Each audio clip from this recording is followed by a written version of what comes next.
राधा वल्लभ श्री हरिवंश। राधा वल्लभ श्री हरिवंश। वृंदावनेश्वरी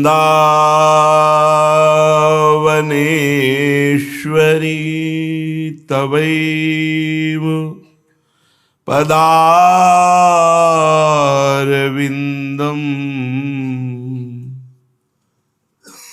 प्रेमामृतैकमकरन्द रसौघपूर्णम्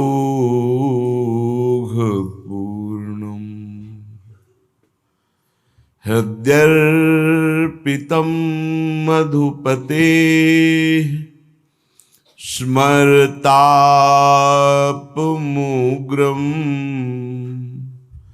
निर्वापयत् परमो शीतलमाश्रयामि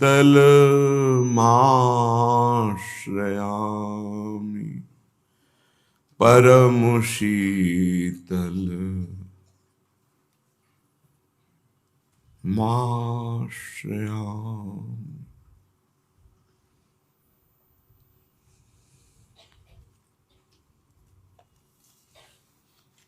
राधा राधा श्री राधा मेरी लाडली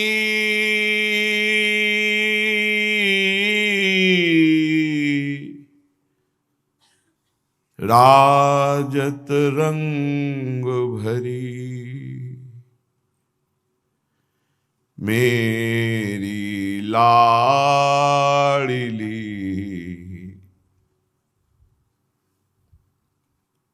राजत रंग भरी।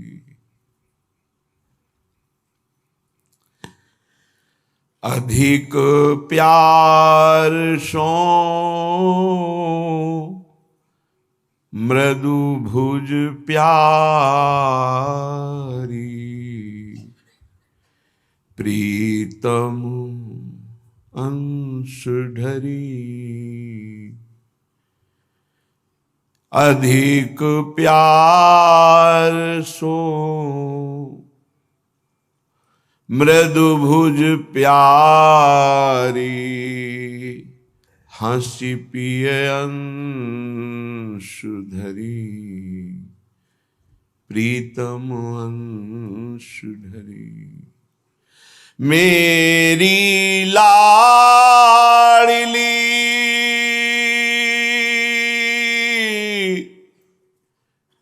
राजत रंग भरी लाडली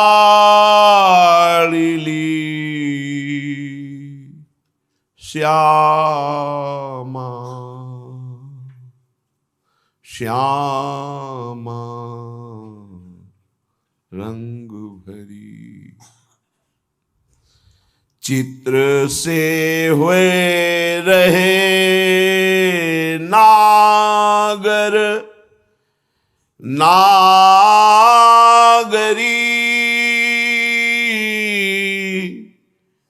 नागर नागरी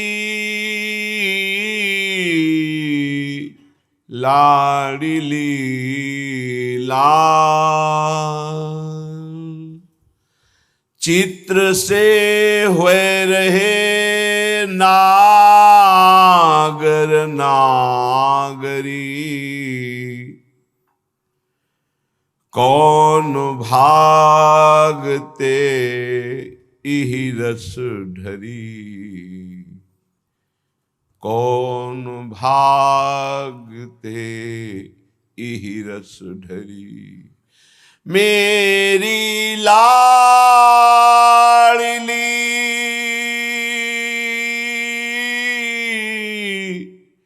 राजत रंग भरी, राजत रंग भरी, मेरी लाडली लाडली, राजत रंग भरी। हित ध्रुव अवधि प्यार की दो, प्यार की दो, हित ध्रुव अवधि। अति अनुपम अनुराग परस्पर, सुनिया भूत भूतल पर जोरी, हित ध्रुव अवधि प्यार की दो। लगी अखियां सुबह घड़ी, लगी अखियां सुबह घड़ी, मेरी लाडली राजत रंग भरी। मोहनता की राशि किशोरी, किशोरी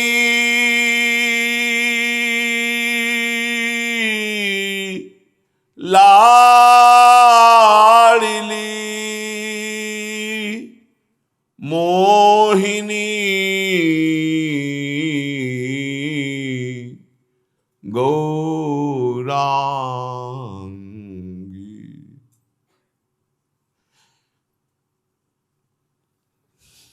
जे मोहन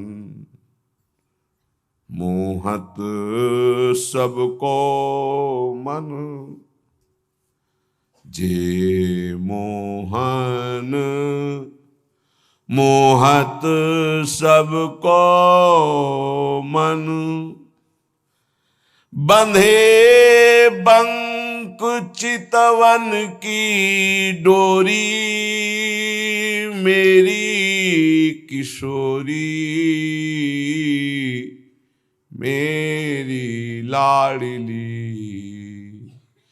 जे मोहन मोहत सबको मन,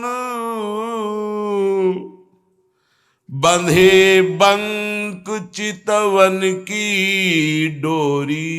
जय श्रीहित हरिवंश प्रताप रूप, गुण वैबल श्याम उजागर, जाकी भ्रू विलास बस पसुरियु, दिन विथकित रस सागर।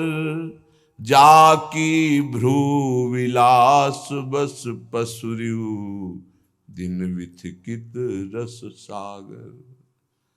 निर्तन भ्रकुटी बदन अंबुज मृदु सरस हास मधु बोलन, तो अति आसक्त लाल अली लंपट बस कीन्हे बिनु मोलन। जे मोहन मोहत सबको मन, बंधे बंकु चितवन की डोरी। मोहनता की राशि किशोरी, किशोरी मेरी लाडली श्यामा। अंगनि पट भूषण बिसराए,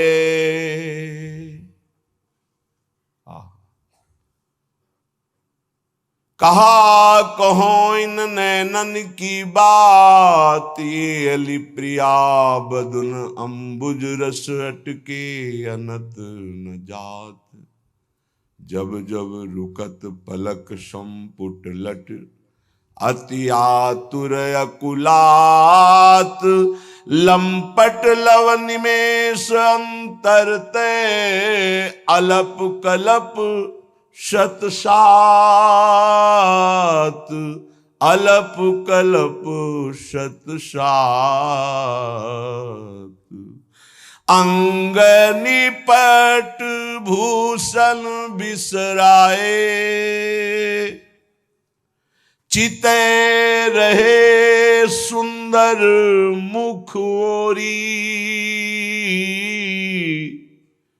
किशोरी लाड़िली श्यामा चिते रहे श्यामा मुख ओरी अंग निपट भूषण बिसराए चिते रहे सुंदर मुख ओरी हित ध्रुव चैन हिये तब ही लो जब लगी देखत नैननी गोरी अनशन पर भुज दिए बिलोकत इंदु बदन बिबियोर करत पान रस मत परस्पर लोचन त्रसित चकोर लोचन त्रसित चकोर नवनागर कुल मौली सांवरो बरबस कियो चिते मुखूरी मुँह बरबस कियो चिते मुख मोरी नागरता की राशि किशोरी हित ध्रुव चैन हिये तब ही लो जब लगी देखत नैनन गोरी भोरी किशोरी मोहनता की राशि किशोरी राशि किशोरी। प्यारी जो प्यारे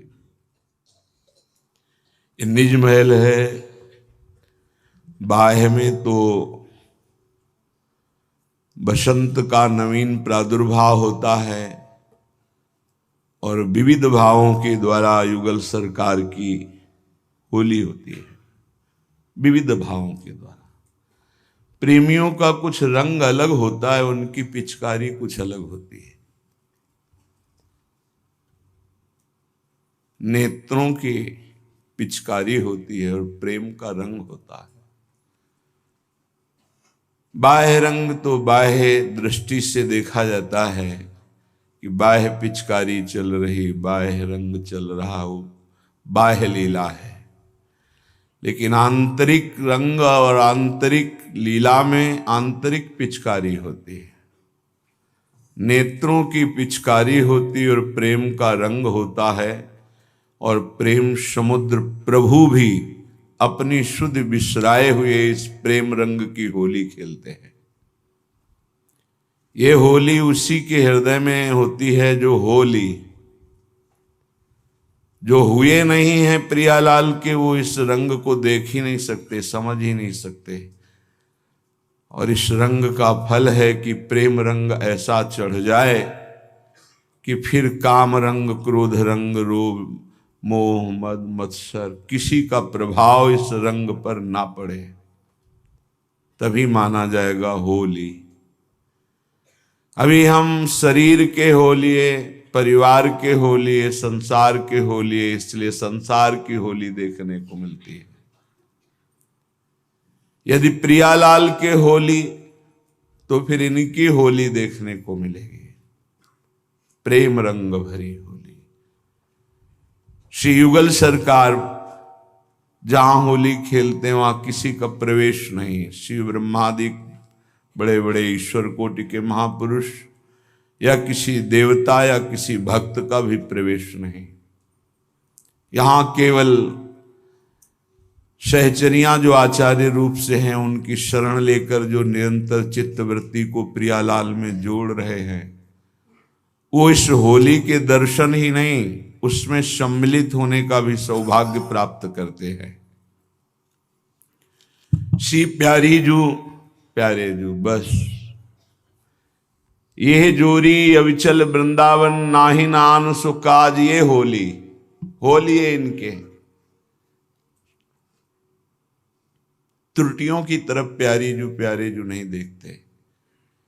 क्या त्रुटि है इस उपासक में, वो देखते नहीं, क्योंकि जिस दिन रंग बरसेगा उस दिन सब ढक जाएगा। ये ऐसा रंग है कि अपना प्रभाव ऐसा दिखाएगा, कुछ नहीं रह जाएगा।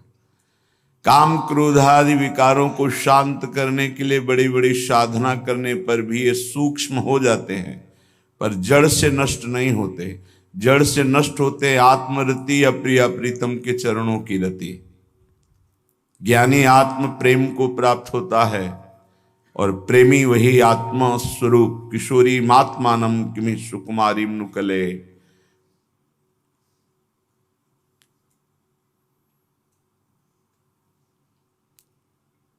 अपनी परम आत्मा, जिनसे हम शास्त्रों जन्म से बिछड़े हुए हैं, माया का ऐसा भ्रम कि हम जगत को, जगत के संबंधियों को अपना मान करके जो हमारे हैं उनको हम भूले हुए हैं। सच्ची मानिए, ये कोई ज्ञान वैराग्य की बातें नहीं कर रहे, हृदय की बात कर रहे हैं। बहुत जन्मों से जो सनातन अपने हैं, उन प्रभु को हम भूले हुए इन शरीरों के राग में इतना दिव्य मानव जन्म नष्ट कर देते हैं। ये मेरा पुत्र, ये पुत्री, ये पत्नी, ये परिवार, वही सच्चिदानंद छुप कर इनके हृदय में बैठकर लीला कर रहा है। हम उसको ना देख करके बाहरी मोहाविष्ट बुद्धि से ये मेरी, ये मेरा, ये मेरा, बस इसी में भ्रम से हमारा जन्म मरण हो रहा है। भ्रम से नाना प्रकार के क्लेश अशांति हो रहे। इसी भ्रम का नाश होता है जब संयोग बन जाता है ऐसा मनुष्य शरीर, महापुरुषों का संग और प्रियालाल की शरणागति और उनका नाम जब, अब माया नहीं बांध पाएगी, निकल जाएगा। पर शुद्ध शरणागति हृदय में आ जाए। शुद्ध शरणागति को बहुत शब्दों से नहीं समझना, केवल एक शब्द से समझना है, इनके सिवा हमारा कोई नहीं। ये जोरी अविचल वृंदावन, नाहि नान सो काज। सच्ची मानिए, जिस दिन आपके हृदय में बात उतर जाएगी कि नाहि नान सो काज, उस दिन आपका दर्शन करने का अधिकार, लीला में प्रवेश का अधिकार सुरक्षित जागृत हो जाएगा। जब तक कोई भी सृष्टि में अपना है, तब तक लीला में प्रवेश नहीं होता। कोई अपना नहीं, न मन अपना, न बुद्धि अपनी, न चित्त अपना, न अहंकार, न इंद्रिया, न शरीर, न व्यवहार, न शरीर के संबंध। ये हमारे बस की बात नहीं कि हम इतना समेट सके, लेकिन प्रेम का एक छींटा पड़ेगा तो देह कुटुम ते जाए, छूट सब ही विधि नातो। नहीं खान पान ते भावे है, नहीं कोमल वसन सुहावे है, सब विषय लगे ते खारा है, हरि आशिक का मग न्यारा है। एक क्षण में सब सुधर जाएगा। इसीलिए कहा है कर्मठ कोटि जितेंद्रियं तेहि सम लहै न कोय। करोड़ों जितेंद्री, करोड़ों कर्म कांडी उसकी समानता नहीं कर सकते जिसने प्रिया प्रीतम की शरणागति ले ली। क्योंकि अति उदार करुणा वरुणालय युगल सरकार की एक कृपा कोर से सब बात स्वाभाविक सहज में बन जाती है। प्रिया प्रीतम नित्य रस विलास परायण है। कभी कभी नवीन रस का रसास्वादन कराने के लिए कहा जाता है आज होली है, आज बसंत है, आज शरद है, पर ये नित्य है। यहां नित्य शरद बसंत मत मधुकर कुल, यहां नित्य है, नित्य शरद बसंता। वृंदावन सदा बसंत रहे तो वृंदावन, यहां सदा बसंत है। तुम 1 2 4 दिन होली मनाते हो, कैसे आनंदित होते हो, जबकि वो बाह्य होती, रजोगुणी होती है, तमोगुणी होती है। कोई कोई शतोगुणी होली खेलता है और कोई गुणातीत होली खेलता है। ये गुणातीत प्रेम रंग में रंगी हुई होली है। जो उपासक उपासना में तन्मय है वो इसका रसास्वादन करता है। रंग भरे पहले ही रंग में भरे हुए फिर होली खेल रहे हैं। भाव को समझिए। होली खेलने के बाद रंग भरा होता है, श्रीअंग, वस्त्र आदि। लेकिन हमारे युगल सरकार या प्रेमी जन पहले ही रंग भरे हैं। किस रंग से? प्रेम रंग से।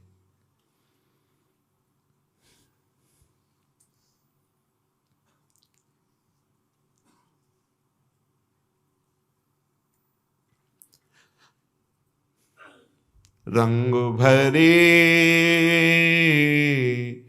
राधा लाल अति रस फूले,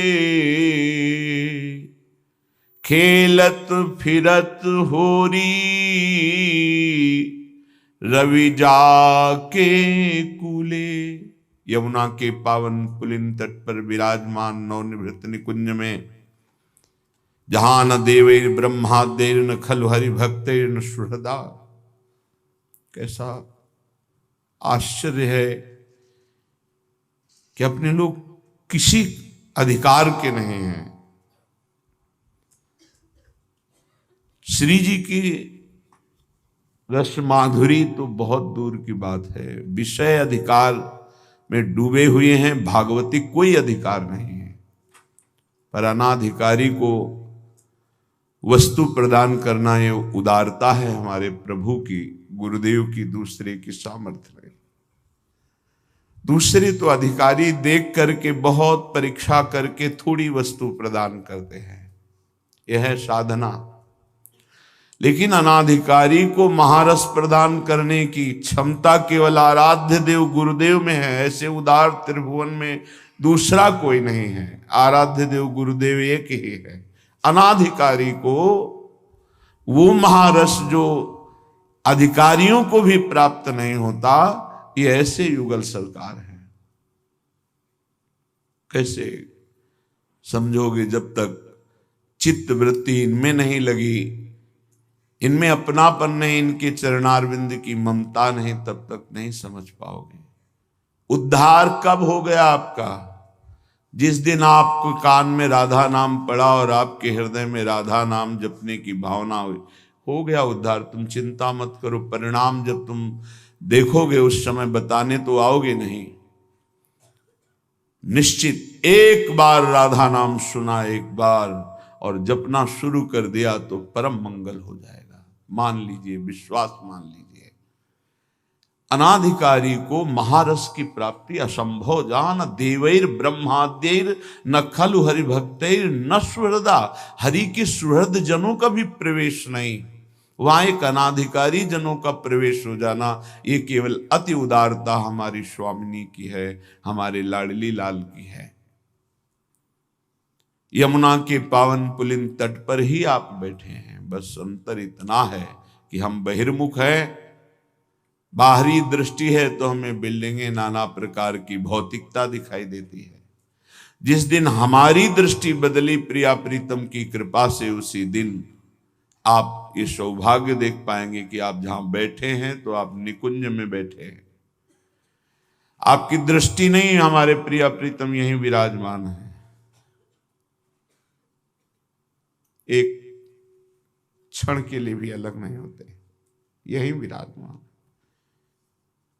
श्यामा श्याम यही विराजमान है, वो आपको देख रहे हैं, तभी आप बैठे हैं। एक बार इनकी दृष्टि पड़ गई, मोक्ष आदि क्या है? करोड़ों मोक्ष सुख एक साथ मिलकर जो सुख प्रदान नहीं कर सकते, वो महान सुख प्रेम में है। इसलिए बड़े बड़े मोक्षाधिकारी महापुरुष भी जब प्रेम रस का चस्का लगा तो सब छोड़ करके राधा राधा राधा राधा। यमुना के पावन पुलिन तट पर विराजमान निकुंज में रंग भरे युगल सरकार श्री श्यामा श्याम बहुत फूले हुए अर्थात उत्साह संपन्न हुए प्रेम उमंग में भरकर होली खेल रहे हैं।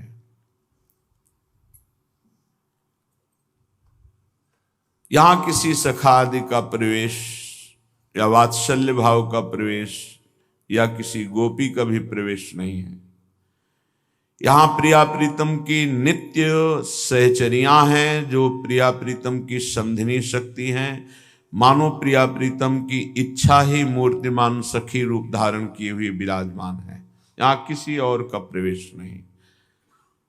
गोप गोपिन आदि दुर्लभ ते सुखई दिन प्रति लहै।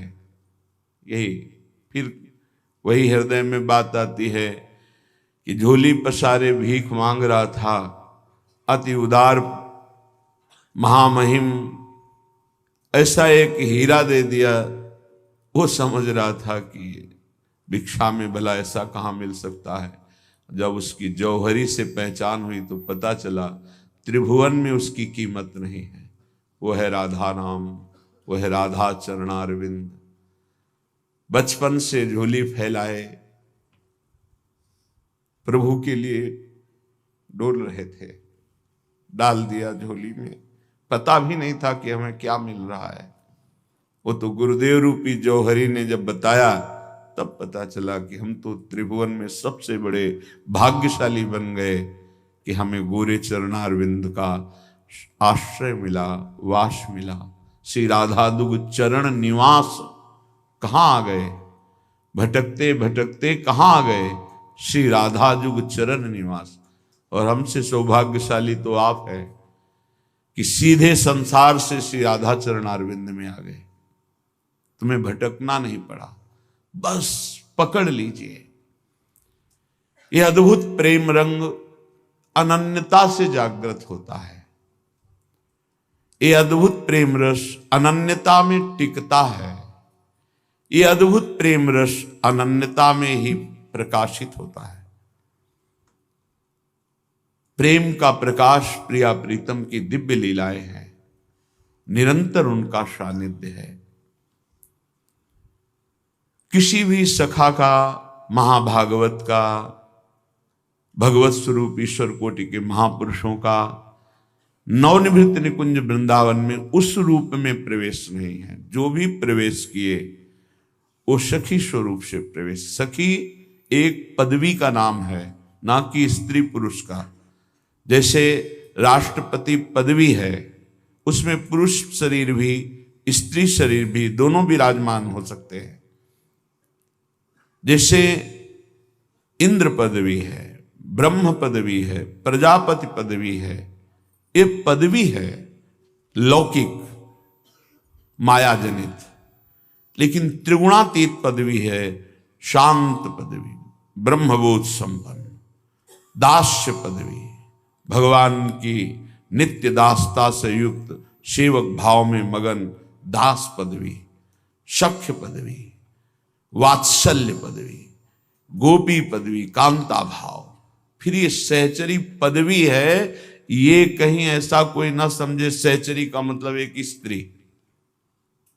ये पद है, सो सहचरी पद पावे, ये पद है। जैसे इस समय हमारे भारत की राष्ट्रपति पदवी पर एक देवी विराजमान है। शरीर स्त्री का है लेकिन उसको पद मिला राष्ट्रपति।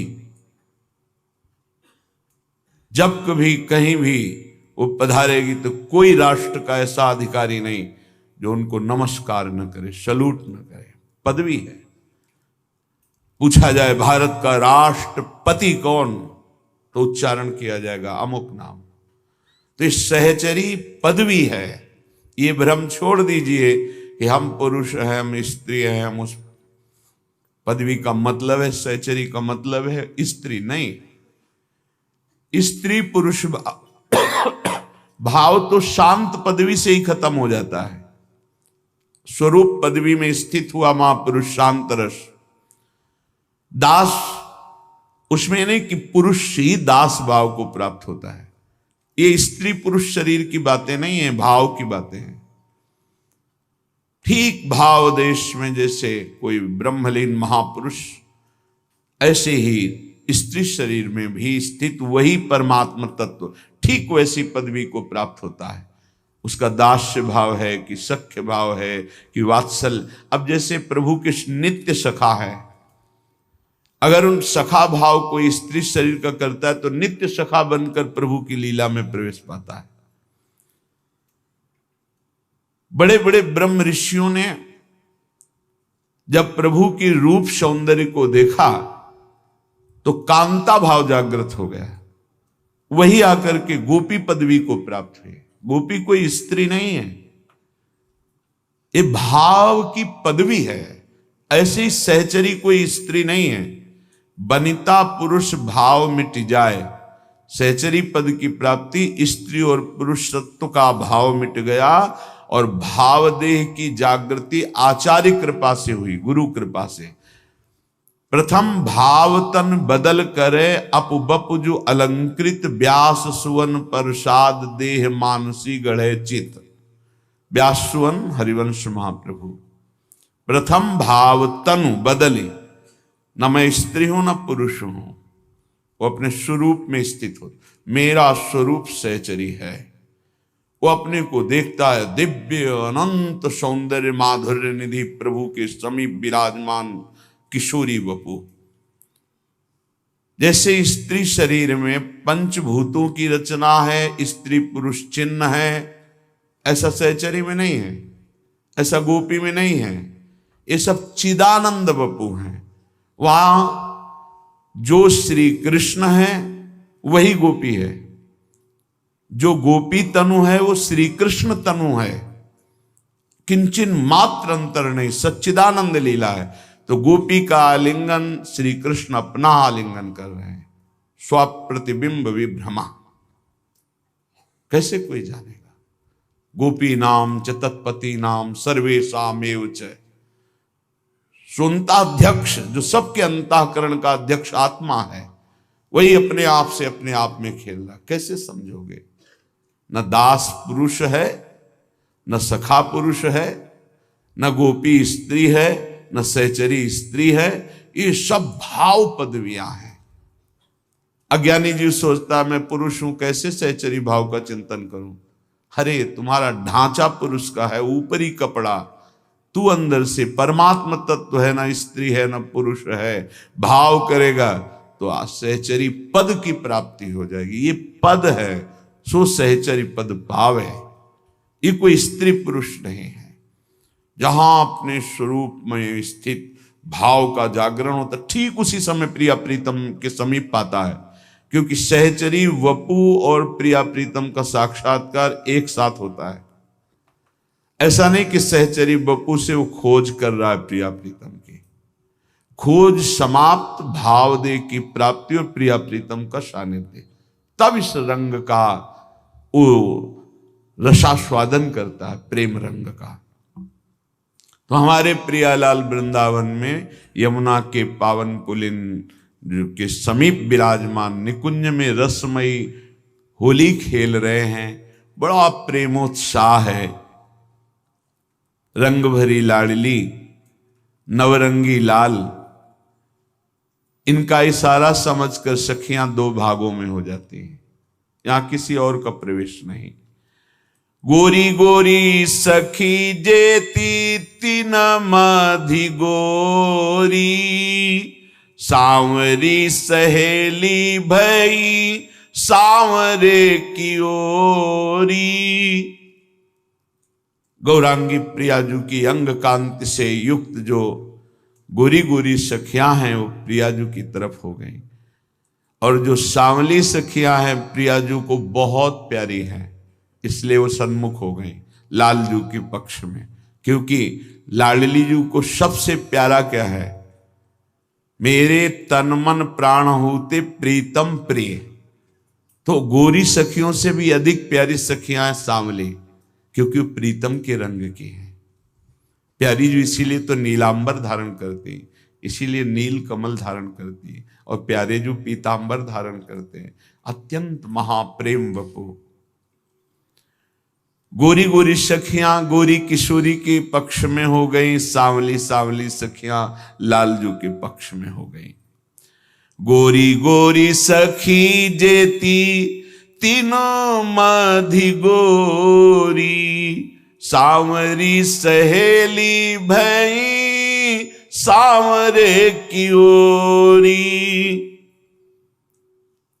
घेर लिया सखियों ने बीच में, प्रियाजू घेर लिया सांवली सखियों बीच में रसराज, भान सौंदर्य समुद्र, कोटि कोटि कामों को मूर्छित कर दे मंद मुस्कान से, ऐसे लालजू महाराज। चंदन अगरशत कुमकुम और जल मिलाकर सुंदर सुगंधित रंग पहले से ही तैयार किया था, जो बड़ी बड़ी कमोरियों पर विराजमान है, भरा हुआ है। चंदन अगरशत कुमकुम को नीरा, सुरंग सुगंध बहु भातिन अबीरा। बड़े बड़े पात्रों में रंग भरा हुआ है और सुंदर सुंदर थालियों में अबीर सब सखियों के हाथ में है। भाजन विविध रंग भरी भरी लीने, छिर के घातिनी तकी रस में प्रवीणे। परम रस प्रवीण श्री लालजू महाराज और श्री प्रियाजू।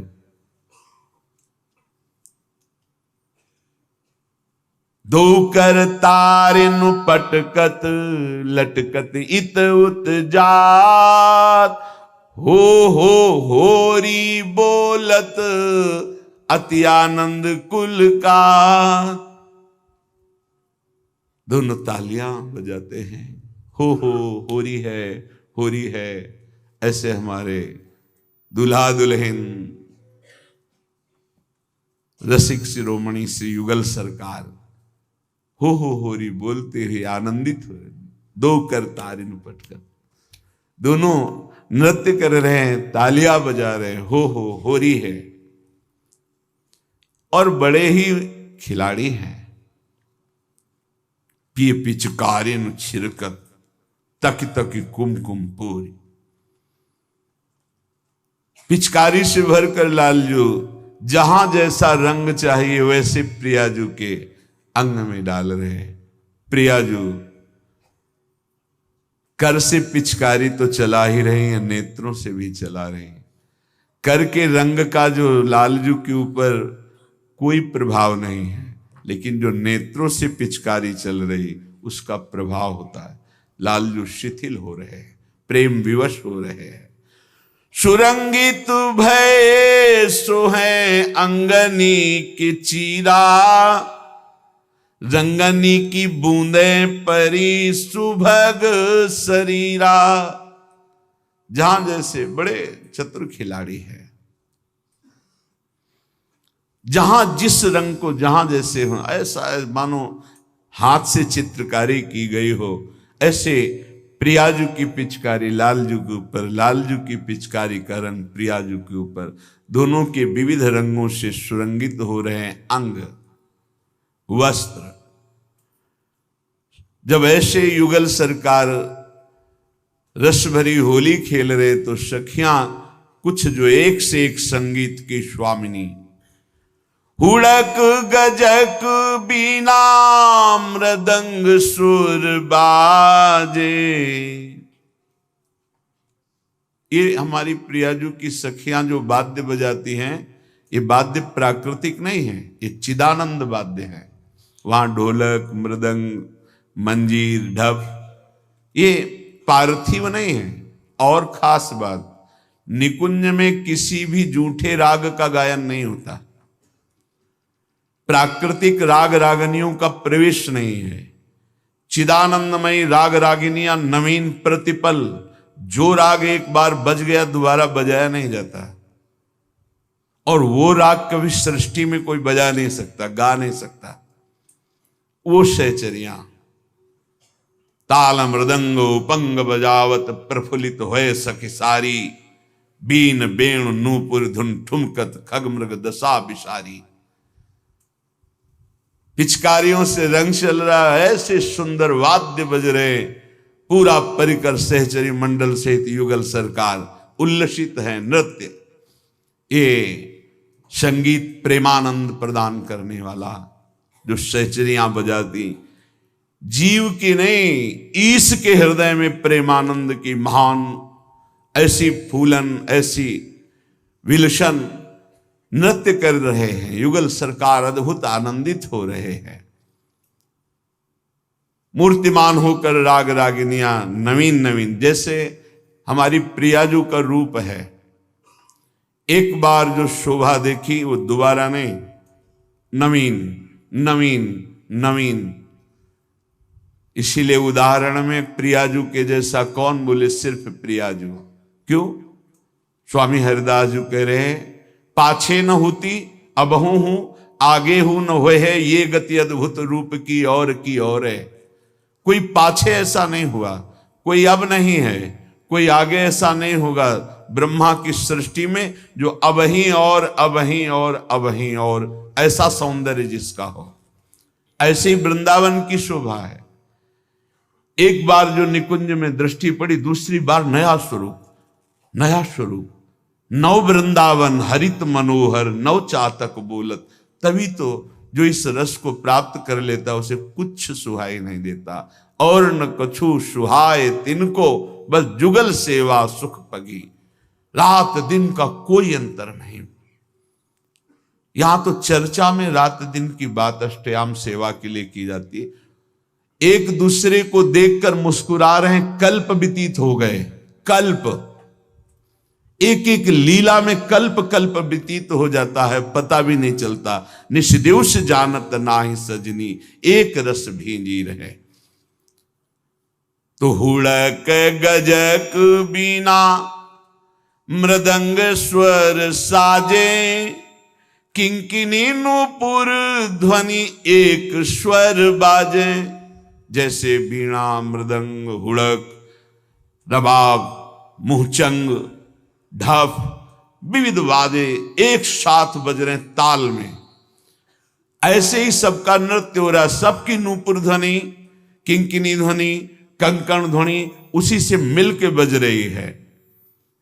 निर्तत सुधंग अंग निज न्यारी न्यारी, गोरी और सांवरी सखी बदी बदीवारी।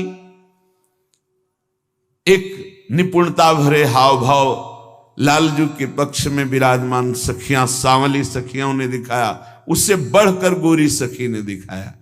गोरी सखियों से बढ़कर फिर सांवली सखियों, फिर गोरी सखियों ने।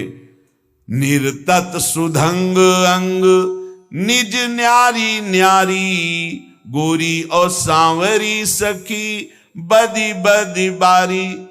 जब गोरी सखी एक साथ मिलकर सखियां नृत्य करके भाव आलाप, प्रियाजू ने वाह वाह वाह।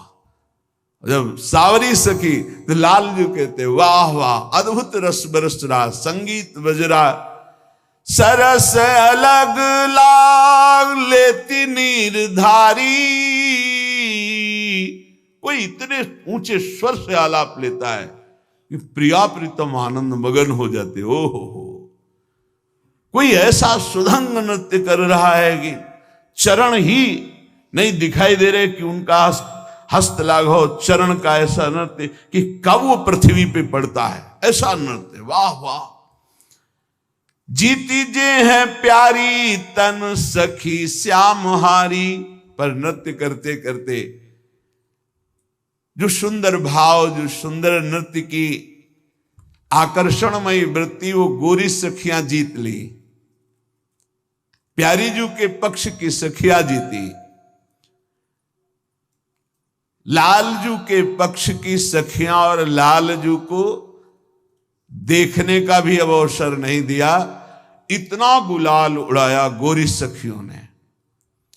उड़े है गुलाल बहु रहो नभ छाई, छल सो चतुर सखी लाले गही लाई। इतना गुलाल उड़ा कि किसी को कुछ दिखाई नहीं दे रहा, मानो रंग बिरंगा पूर्ण वातावरण हो गया। अब इतने में जब गुलाल थोड़ा शांत हुआ तो सांवरी सखियों ने देखा कि उनके पक्ष के जो लालजू थे वो गायब हो चुके हैं। गौर से देखा तो गोरी सखियों के बीच में सब सखियां घेरे हुए हैं, लालजू को पकड़ लाई। छल सो चतुर सखी लालई गहिलाई। अब जब राजा ही अधीन हो जाए तो सेना को सर झुकाना ही पड़ता है। जितनी सांवरी सखियां है वो मुस्कुराती हुई गोरी सखियों की मानो अधीनता स्वीकार कर रही है। लालजू से सखियों ने कहा हमारी प्रियाजू का पक्ष विजयी हो रहा है, इसलिए आपको ग्रीवा झुकानी पड़ेगी। इनके लिए कौन सी बड़ी बात है। ये तो ऐसे उदार प्रेमी हैं कि कोई थोड़ा भी भजन करे तो उसके चरण चापने में भी इनको संकोच नहीं होता। कहां प्रभु जिनकी चरण रखने की चौकी को ब्रह्मा शिवादि नमस्कार करते हैं, कहां अर्जुन का रथ हाँक रहे। जब इनके स्वभाव और इनके प्रभाव की तरफ देखे तो भजन के सिवा और कुछ अच्छा ही नहीं लगेगा। कहां ऐसे महामहिम प्रभु, कहां अपने भक्त के लिए वामन रूप धारण करके भिक्षा मांगने जा रहे हैं बलि के दरबार में। कहां ऐसे अखिल कोटि ब्रह्मांडों के स्वामी त्रिलोचन जी के यहां अंतर्यामी नौकर बनकर सेवा कर रहे हैं। इनके प्रेम को जान पाना बड़ा कठिन है। प्रीति की रीति रंगील हुई जाने, यद्यपि सकल लोक चूड़ामणि दीन अपन पो मांगे। आगे आनी ठाढ़े कीने रहे ग्रीवा नाई। देखत लड़ेती ऐसी भांति मुस्काई।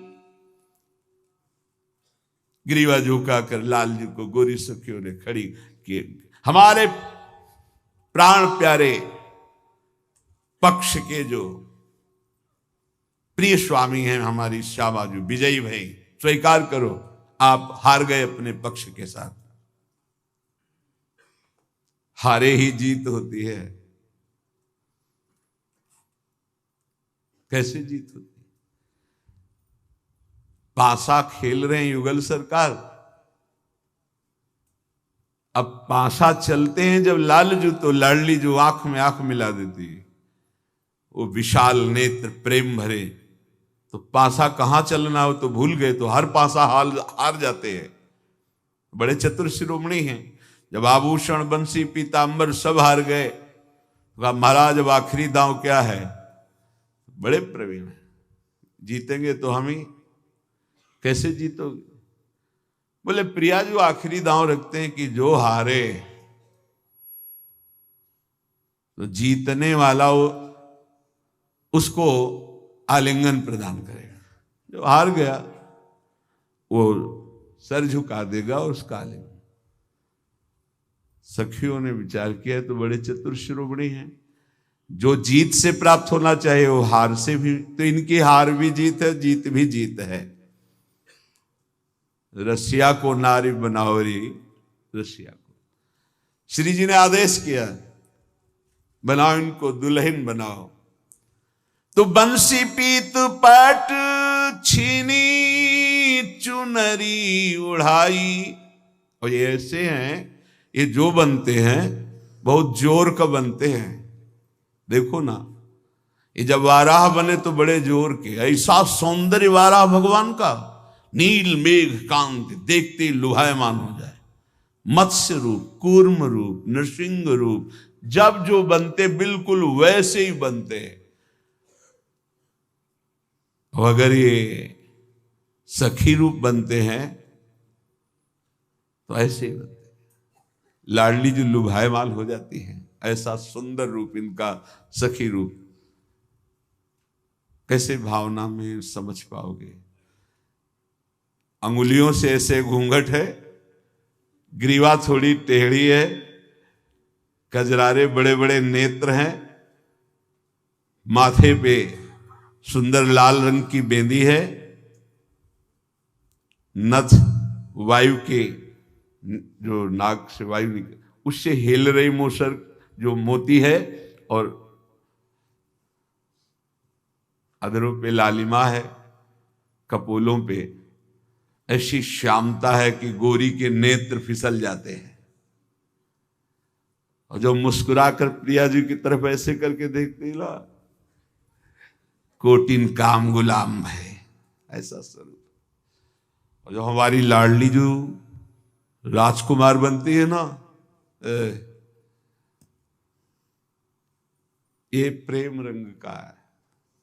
लाडली जू का श्रृंगार हुआ लालजू के रूप में, और लालजू का श्रृंगार हुआ लाडली जू के रूप में। बंसी पीत पट छीनी चुनरी ओढ़ाई, नैननी अंजन दियो नथ पहनाई।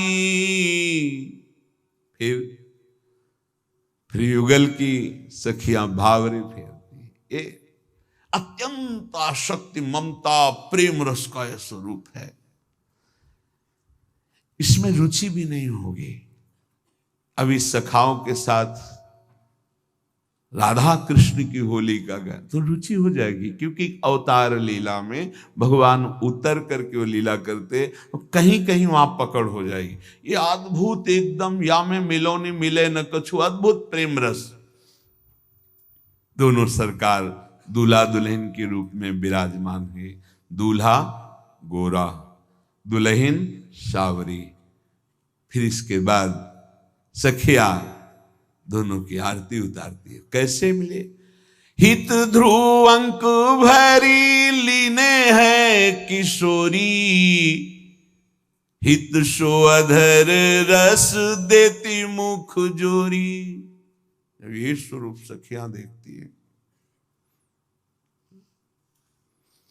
दयशीष हरिवंश प्रशंसत करी अंचल की छो, देत अशीष निरख जुविती जन जिनके प्रीति न थोरी, जैसे हित हरिवंश विपिन भूतल पर संत तभी चल चोरी। सखिया आशीष देती है। युगल सरकार ऐसे ही रंग करो निश्वासर, वृंदा विपिन कुटी अभिराम, हों बलि जाऊं नागरी श्याम। सदैव कृपा की बाट जो होते रहो।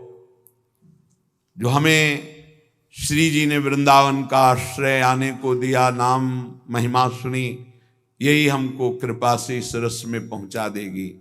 श्रीपाद कह रहे हैं, न सत्याखे लोके स्पृहयति मनो ब्रह्म पदवी, न वैकुंठे विष्णोरपि मृगयते पार्षद तनुम, परम श्रीमद वृंदावन सरस भावोत्सववताम, निवासे धन्यानाम सुबहुक्रमि जन्मापि मृगयते। गजब कर दी। ये है हमारी प्यारी जू के चरणों की शरणागति। कह रहे हैं, न सत्याख्ये लोके स्पृहति मनो ब्रह्म पदवी। मैं तुम्हें सत्य कहता हूं, मेरे हृदय में सत्य लोक में विराजमान सबसे बड़ी इस लोक में पदवी, जिसे ब्रह्म पदवी कहते हैं, मुझे बिल्कुल नहीं रुचती, नहीं चाहिए। ये और भक्तों ने भी कहा, न पारमेष्ठम न महेंद्र धिष्णम न सार्वभौमम न साधिपत्यम। मुझे परमेष्ठी पद बिल्कुल नहीं चाहिए। आप बोलो परमेष्ठी पद नहीं चाहिए तो आपकी बात झूठी। 500 रुपये में तो ईमान खोने की हमारी स्थिति है। और ब्रह्म पदवी, हमें मोक्ष सुख नहीं चाहिए, तो तुम अधिकार कब प्राप्त किए मोक्ष सुख का? अभी तो लोक सुख का अधिकार पूरा नहीं प्राप्त हुआ। जब ब्रह्म पदवी का अधिकार हो फिर वो बोले मुझे ब्रह्म पदवी नहीं चाहिए, तब बात समझ में आती है। अपने लोग तो अभी 1000, 2000, 4000 में अपने ईमान धर्म को सुरक्षित नहीं रख सकते। ब्रह्म पदवी तो बहुत बड़ी बात है। बोले वेदान्न पे संन्यास्ते, तो उसने वेद कब स्वीकार किया? जब संन्यास्ते। बोले मुझे मोक्ष नहीं, कब तुम अधिकार प्राप्त किए मोक्ष सुख का? यहां बात श्रीपाद कह रहे हैं, अधिकार प्राप्त महापुरुष, कि मुझे ये बहुत बड़ी महिमा की ये बात हृदय में आ जाएगी तो आप सोचो, जहां ब्रह्म पदवी को, वहां मर्त्य लोक, यहां में मर्त्य लोक भ्रष्ट कर रहे हैं, मृत्यु लोक के भोग भ्रष्ट कर रहे हैं प्रभु एक कोने में, और वो भोग हमें परास्त कर देता है। यहां कह रहे हैं ब्रह्म पदवी भी हमारे लिए कोई महत्व नहीं रखती, नहीं चाहिए। स्पष्ट ना सत्याख्ये लोके स्पृहति मनो ब्रह्म पदवी, मुझे नहीं चाहिए ब्रह्म पदवी। जो सत्य लोक में सर्वश्रेष्ठ, जिसको त्रिभुवन में हर एक नमस्कार करता है, वो ब्रह्म पदवी है। ये है प्रियाजू के चरणारविंद की शरणागति की स्थिति। जरा ध्यान से सुनिए। न वैकुंठे विष्णुरपि मृगयते पार्षद तनु, मुझे भगवान वैकुंठनाथ का जय विजय पार्षद जो पद है वो मुझे नहीं चाहिए, नहीं चाहिए मुझे पार्षद तनु। पर कुछ तो चाहोगी आपकी, हाँ है क्या? मैं कीड़ा बनना चाहता हूं, पर वृंदावन का, ये बड़ी बात है। परम श्री वृंदावन सरस भावोत्सवताम निवासे धन्यानाम सुबहुक्रम जन्मापि मृगयते। मैं खोज कर रहा हूं, चाह कर रहा हूं इस बात की कि मुझे वृंदावन में कोई कीड़ा बना दिया जाए। जो वृंदावन वासी हैं, इनकी जूठन में लौटेंगे, इनकी चरण रज में लौटेंगे, कभी इनके चरणों के नीचे पड़ जाएंगे तो हमें प्रियालाल मिल जाएंगे। यहां शरीर छूट जाएगा तो प्रियालाल बन जाएंगे। मुझे वैकुंठ का पार्षद पद, ब्रह्मा की परमेष्ठी पदवी नहीं चाहिए, पर मुझे चाहिए क्या? श्री वृंदावन सरस भावोत्सवताम निवासे धन्यानाम सुबहुक्रमी, क्रमी माने कीड़ा, जन्मानि मृगयते। ऐसी मुझ पर कृपा हो जाए कि किसी भी जन्म में मुझे वृंदावनवासी बना दिया जाए। कैसे? बोले कीड़ा बनाकर, नाली का कीड़ा बना दो, किसी ऐसी जगह कीड़ा बना दो जहां ब्रजवासियों की चरण धूलि में मैं लौटूं, उनकी जूठन में लौटूं तो मुझे प्रियालाल मिल जाएंगे। ये बड़ी बात, मुझे प्रियालाल की प्राप्ति हो जाएगी। यहां का कीड़ा भी सहचरी बपू को प्राप्त होता है, ध्यान रखना। जब नवीन अवस्था में यहां प्रवेश हुआ था संन्यास में, तो यही रमण रीति में खड़े होकर एक संत भगवान को अंतर्ध्यान हो गए। उन्होंने कहा था, बाबा वृंदावन आए हो, अगर यहाँ टिक गए, टिकना कठिन है, अगर यहाँ टिक गए तो बाहर से आए हुए पक्षी को भी यहाँ सहचरी वपू मिलता है, तुम तो मनुष्य शरीर से आए हो, बस टिक जाना। टिक जाने का कई रहस्य होता है। शरीर को प्रिय भाव से सब प्राणी देखते हैं, देह प्राण ते प्रिय कछु नाही। जब ये शब्द छूट जाएगा तो टिक जाओगे। ना देह की परवाह, ना प्राणों की परवाह, केवल प्रियालाल के मिलन की चाह, अब उसे कोई नहीं गिरा सकता है। और जब देह प्राण की प्रियता प्रधान होती तो फिर भगाना, ये आकर्षण, काम क्रोध लोभ मोह मद मत्सर रोग विविध प्रकार, ये हमको भगाते हैं वृंदावन से। और जब देह प्राण दोनों न्यौछावर है तो फिर भागने की कोई जगह नहीं रहती। श्रीधाम वृंदावन में यदि एक बार कोई आ गया है तो कह रहे हैं, श्रीमद वृंदा विपिन कुसुमा मोदवाही समीरो। देखो कितनी बड़ी बात है, ये कभी मिथ्या नहीं हो सकती। एक बार यमुना जी का स्पर्श करके, वृंदावन की रज का स्पर्श करके, वृंदावन के फूल लताओं का स्पर्श करके, वायु जिसमें राधा नाम समाया हुआ है, आपको सुनाई नहीं दे रहा। जैसे आप यही ट्रांजिस्टर लाइए तो जो पकड़ पावे, अगर तो जो लखनऊ में हो रहा है, कानपुर में हो रहा है, वो स्टेशन जहां लगाओगे तो यहीं सुनाई देने लगेगा। तो यहां वायु में है ना वो, तो यहां जो हो रहा है उसके लिए कोई ट्रांजिस्टर नहीं बना है। यहां एक एक वायु में, पत्ते में, एक एक कण में राधा राधा राधा राधा। वो अंदर से जब स्टेशन में लग जाएगा ना आपका हृदय, वृंदावन स्टेशन, चिदानंद वृंदावन स्टेशन, ऐसा कोई यंत्र ही नहीं बना है, तो दिखाई देगा राधा यशो मुखर मत खा। अब आपको कैसे बताएं, दिव्यता है, दिव्यता। यहाँ के पत्ते भी श्री जी की महिमा का गान कर रहे हैं। यहाँ की वायु का कण कण, एक एक कण श्री जी के महामहिम पावर से युक्त है। सद्यो वशीकरण चूर्ण मनंत शक्तिम तम राधिका चरण रेणु मनुष्य। तो अगर कोई वृंदावन आ गया, देखो कह रहे हैं श्रीमद वृंदा विपिन कुसुमा मोद वाही समीरो। वायु समीर कहते हैं हवा को। यमुना जल का स्पर्श करके, रजरानी का स्पर्श करके, बिहारी बिहारिन का स्पर्श करके, प्रेमी जनों का स्पर्श करके, यहां जो आया उसको जब वायु स्पर्श कर लेती है, यस्मिन देशे सरति तद्वच्छिन्न कृष्णा प्लुतो वा। आहा, यमुना का एक जल कण वायु लेकर आई, एक कण रज का लेकर आई और तुम्हारे शरीर को छू गई, तो अब तुम्हारी दुर्गति नहीं होगी। विश्वास, तब ही सुधरे बात, हमारा जन्म नहीं होगा। हाँ, वृंदावन की वायु स्पर्श कर ली मुझे, वृंदावन का। दूसरी बात, एक बार भी यहां के वास करने वाले से अपनापन हो गया, अमुक मेरे वृंदावन में है, बस कितना बड़ा संबंध। बोले कौन? बोले वो मेरे हैं, वो अपने हैं। किसी भी संबंध से वो अपने हैं जो वृंदावन में रहते हैं। बार बार उनसे अपनापन, उनका चिंतन, अब आपका जन्म नहीं होगा।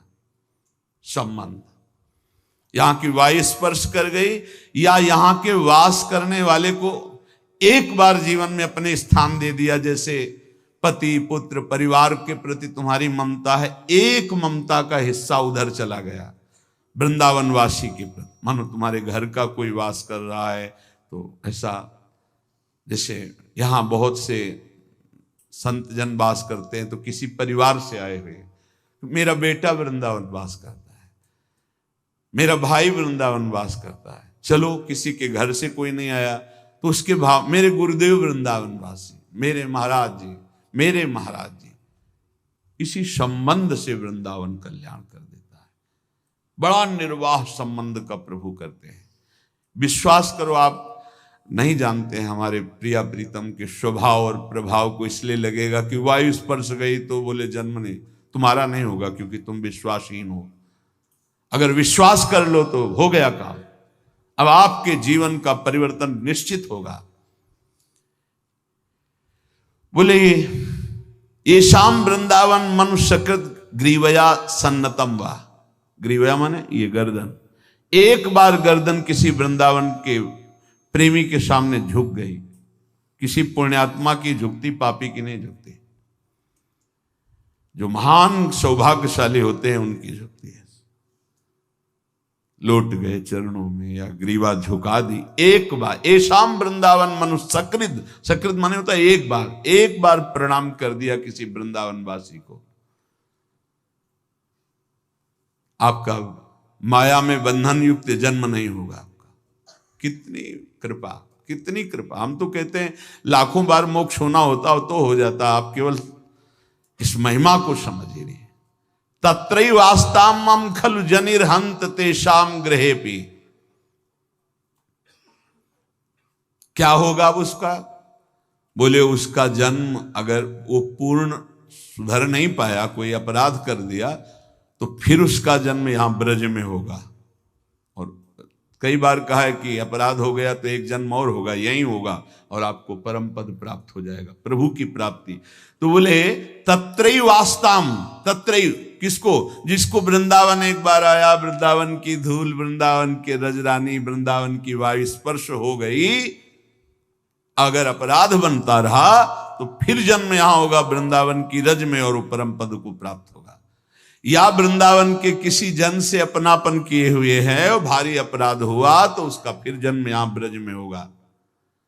या वृंदावन के किसी एक जन को प्रणाम कर लिया है, अगर चूक हो गई तो फिर जन्म होगा तत्रैवास्ताम खलु जनिर्हंत तेषाम गृहेपि। ऐसे घर में जन्म होगा वृंदावन की कि भक्ति का संस्कार और उसी जन्म में वो भगवत प्राप्त हो जाएगा।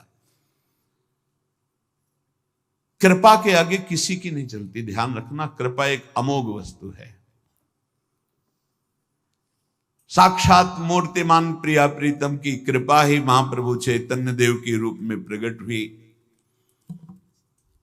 कृपा कैसे परिवर्तन कितने नीच का कर सकती है आप सोच नहीं सकते। जिसको घोर करोड़ों कल्प नरक भोगना निश्चित हो चुका है, ऐसा पापी वो सीधे भगवत प्राप्त हो जाता है। एक कृपा का स्वरूप देखो। जो दुष्ट जन होते हैं उनमें कहीं भी लेस नहीं होता, ना भक्ति का, ना नाम जप का, ना धर्म का, लेकिन कृपा ऐसों का परिवर्तन कर देती है। किम दुष्हम नु साधूनाम विदुषाम किम पेक्षितम किम कार्यम कदर्याणाम दुस्त्यजम किम धृतात्मनाम। साधु कौन सी दुख की बात नहीं सह सकता, अर्थात सब दुख सह सकता है। विद्वान पुरुष किसी वस्तु की अपेक्षा नहीं रखता, और नीच पुरुष क्या नहीं कर सकता तुम सोच नहीं सकते, वो सब कुछ कर सकता है। धैर्यवान पुरुष कौन सा कार्य नहीं कर सकता, अर्थात वो कठिन से कठिन कार्य कर सकता है। और भगवान का भक्त सब कुछ त्याग सकता है, प्राण भी त्याग सकता है प्रभु के लिए। नीच पुरुष सब कुछ कर सकता है और भगवान का भक्त सब कुछ त्याग सकता है। अर्थात जो वास्तविक शास्त्र ज्ञानी होता है उसके अंदर कोई कामना नहीं रह जाती है। जो नीच पुरुष होता है वो निंद से निंद कर्म कर सकता है। जो धैर्यवान भक्त होता है वो बड़ी से बड़ी कठिनता को सह जाता है। जो भगवान का प्रेमी होता है वो सर्वस्व का त्याग कर सकता है, देह प्राण सब कुछ। ऐसे ही नीच पुरुषों की ऊपर जब कृपा होती है तब पता चलती कि कृपा किसे कहते हैं। स्वार्थ पूर्ण हृदय में हर वृत्ति स्वार्थमयी, वो महानीच हो जाएगा। पर भगवान के जो प्रेमी जन, भक्तजन या भगवान जब अवतरित होते हैं तो उनमें और प्रेमी जनों के अवतार में अंतर होता है। भगवान मारकर तारते हैं ऐसे दुष्टों को, विनाश करते हैं दुष्टों को, और प्रेमी जन के रूप में जब आते हैं तो दुष्टता का विनाश करते हैं, दुष्टों को नहीं।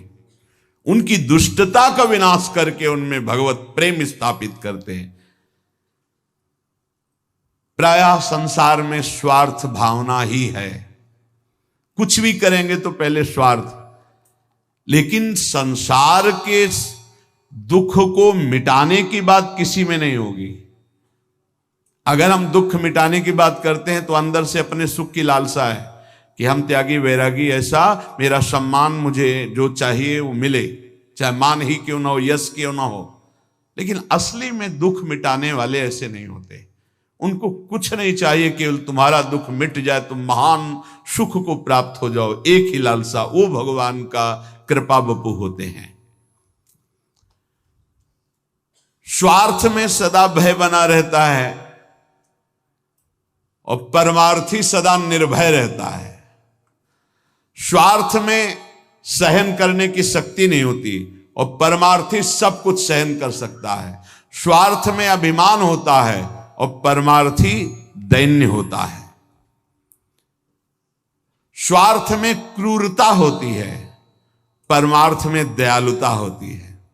स्वार्थ में अविचार पाप होता है, परमार्थ में विचार और सुकृत होता है। जो महात्मा दयावान, शीलवान, नम्र, सहनशील, सरल, परोपकार, जीव को कैसे सुख मिले ऐसा विधान रचने वाले होते हैं, भगवान की कृपा पात्र। वो भगवान की कृपा का अवतार हैं, भगवान की कृपा का अवतार हैं। पर क्रूर पुरुष ऐसे महापुरुषों पर भी क्रूरता करने से चूकते नहीं, और महापुरुष ऐसे क्रूरों पर भी दया करने से चूकते नहीं। ये दोनों की बात है। प्रायः सृष्टि में देखा गया है कि दुष्ट जन अपनी दुष्टता से नहीं चूकते और साधु जन अपनी साधुता से नहीं चूकते। एक बार काशी में एक बिच्छू बही जा रही थी तो एक संत भगवान ने देखा कि तैर तो सकती नहीं है, मर जाएगी, ऐसे उठाने की वो डंक मार दिया, फिर जल में गिरी, फिर उठाया, फिर डंक मार दिया। कई लोग स्नान कर रहे थे, बोले संत भगवान जब वो बार बार डंक मार रही है तो आप क्यों बार बार उठा रहे हैं? बोले उसका स्वभाव है डंक मारना। जब वो अपने स्वभाव को जड़ जी होकर नहीं छोड़ पा रही तो मैं तो चैतन्य महात्मा रूप होकर अपने स्वभाव को कैसे छोड़ दूं, इसको निकाल के रहूंगा। मारा, फिर भी सहन करके बाहर निकाल दिया। दुष्ट अपनी दुष्टता और साधु अपनी साधुता। जिस समय महाप्रभु गौरांग देव श्री कृष्ण चैतन्य महाप्रभु नाम रस का पान करा रहे थे तो नवद्वीप में ही उस समय जगाई मधाई नाम के दो क्रूर कर्मा, यद्यपि इनका जन्म विप्रकुल में हुआ था पर बहुत ही राक्षसी स्वभाव के थे। राक्षसा कलिमाश्रित जायन्ते ब्रह्मयोनिषु, ब्रह्मयोनि विप्र। कलियुग में ऐसे प्रायः लोग होंगे जो विप्रकुल में जन्मकर राक्षसी भाव को प्राप्त होंगे।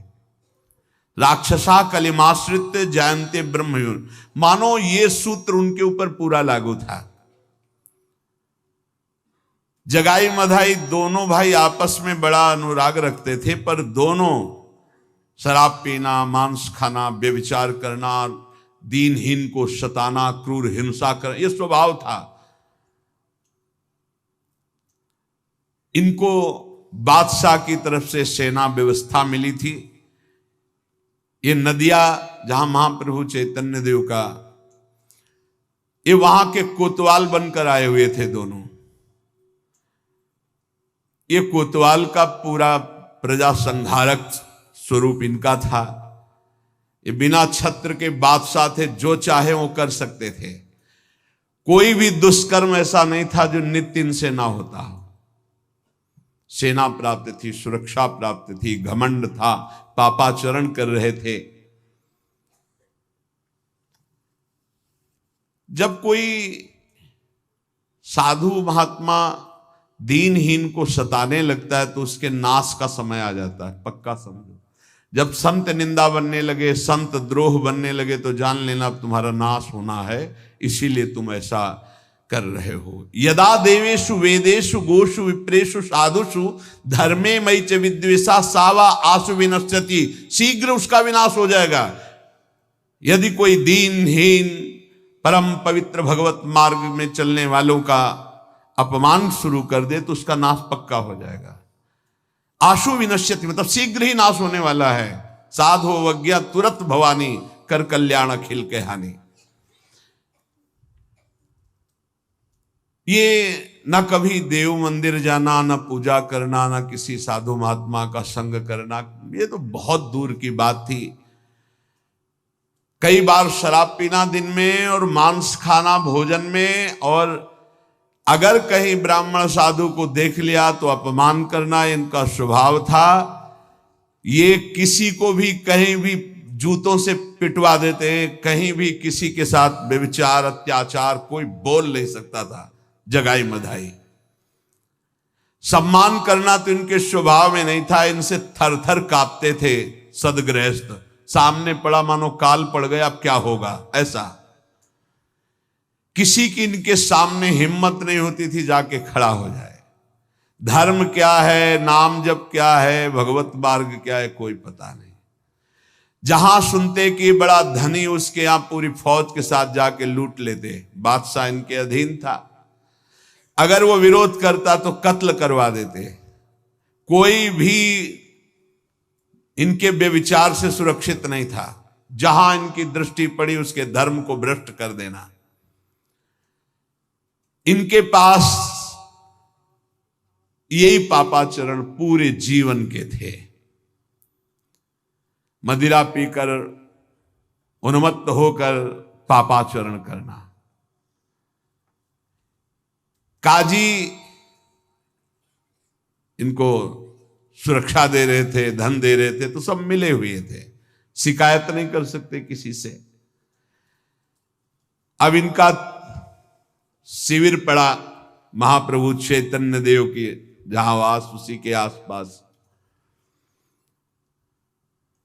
मोहल्ले के लोगों के प्राण सूख गए कि दोनों राक्षस भाई अपनी सेना के साथ यहां, अब पता नहीं क्या होगा। कोई भी इनसे आंख मिला नहीं सकता था। बात करने की तो बात जाने दो, पाप की पराकाष्ठा, क्रूरता, नीचता सब भरी हुई थी।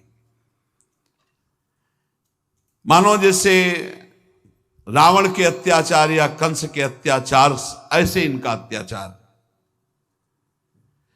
एक दिन ये मदिरा में उन्मत्त हुए पागलों का प्रलाप करते हुए देखा कि नित्यानंद महाप्रभु और हरिदास जी जा रहे हैं, गाली बकना शुरू कर दिया।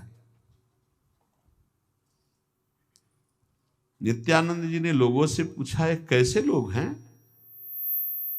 कि संत वेश को देख करके गालियां दे रहे हैं, क्या है? बोले प्रभु इनकी तो चर्चा ही मत करो और दूरी बना के रखना, ये किसी सभ्य पुरुष को कभी सम्मान नहीं दे सकते, ये गाली गलौज। प्रभु ये तो कहो गाली दे के आप दूर जा रहे थे इसलिए वो शांत हो गए, नहीं आपको प्रभु प्रहार भी कर सकते थे।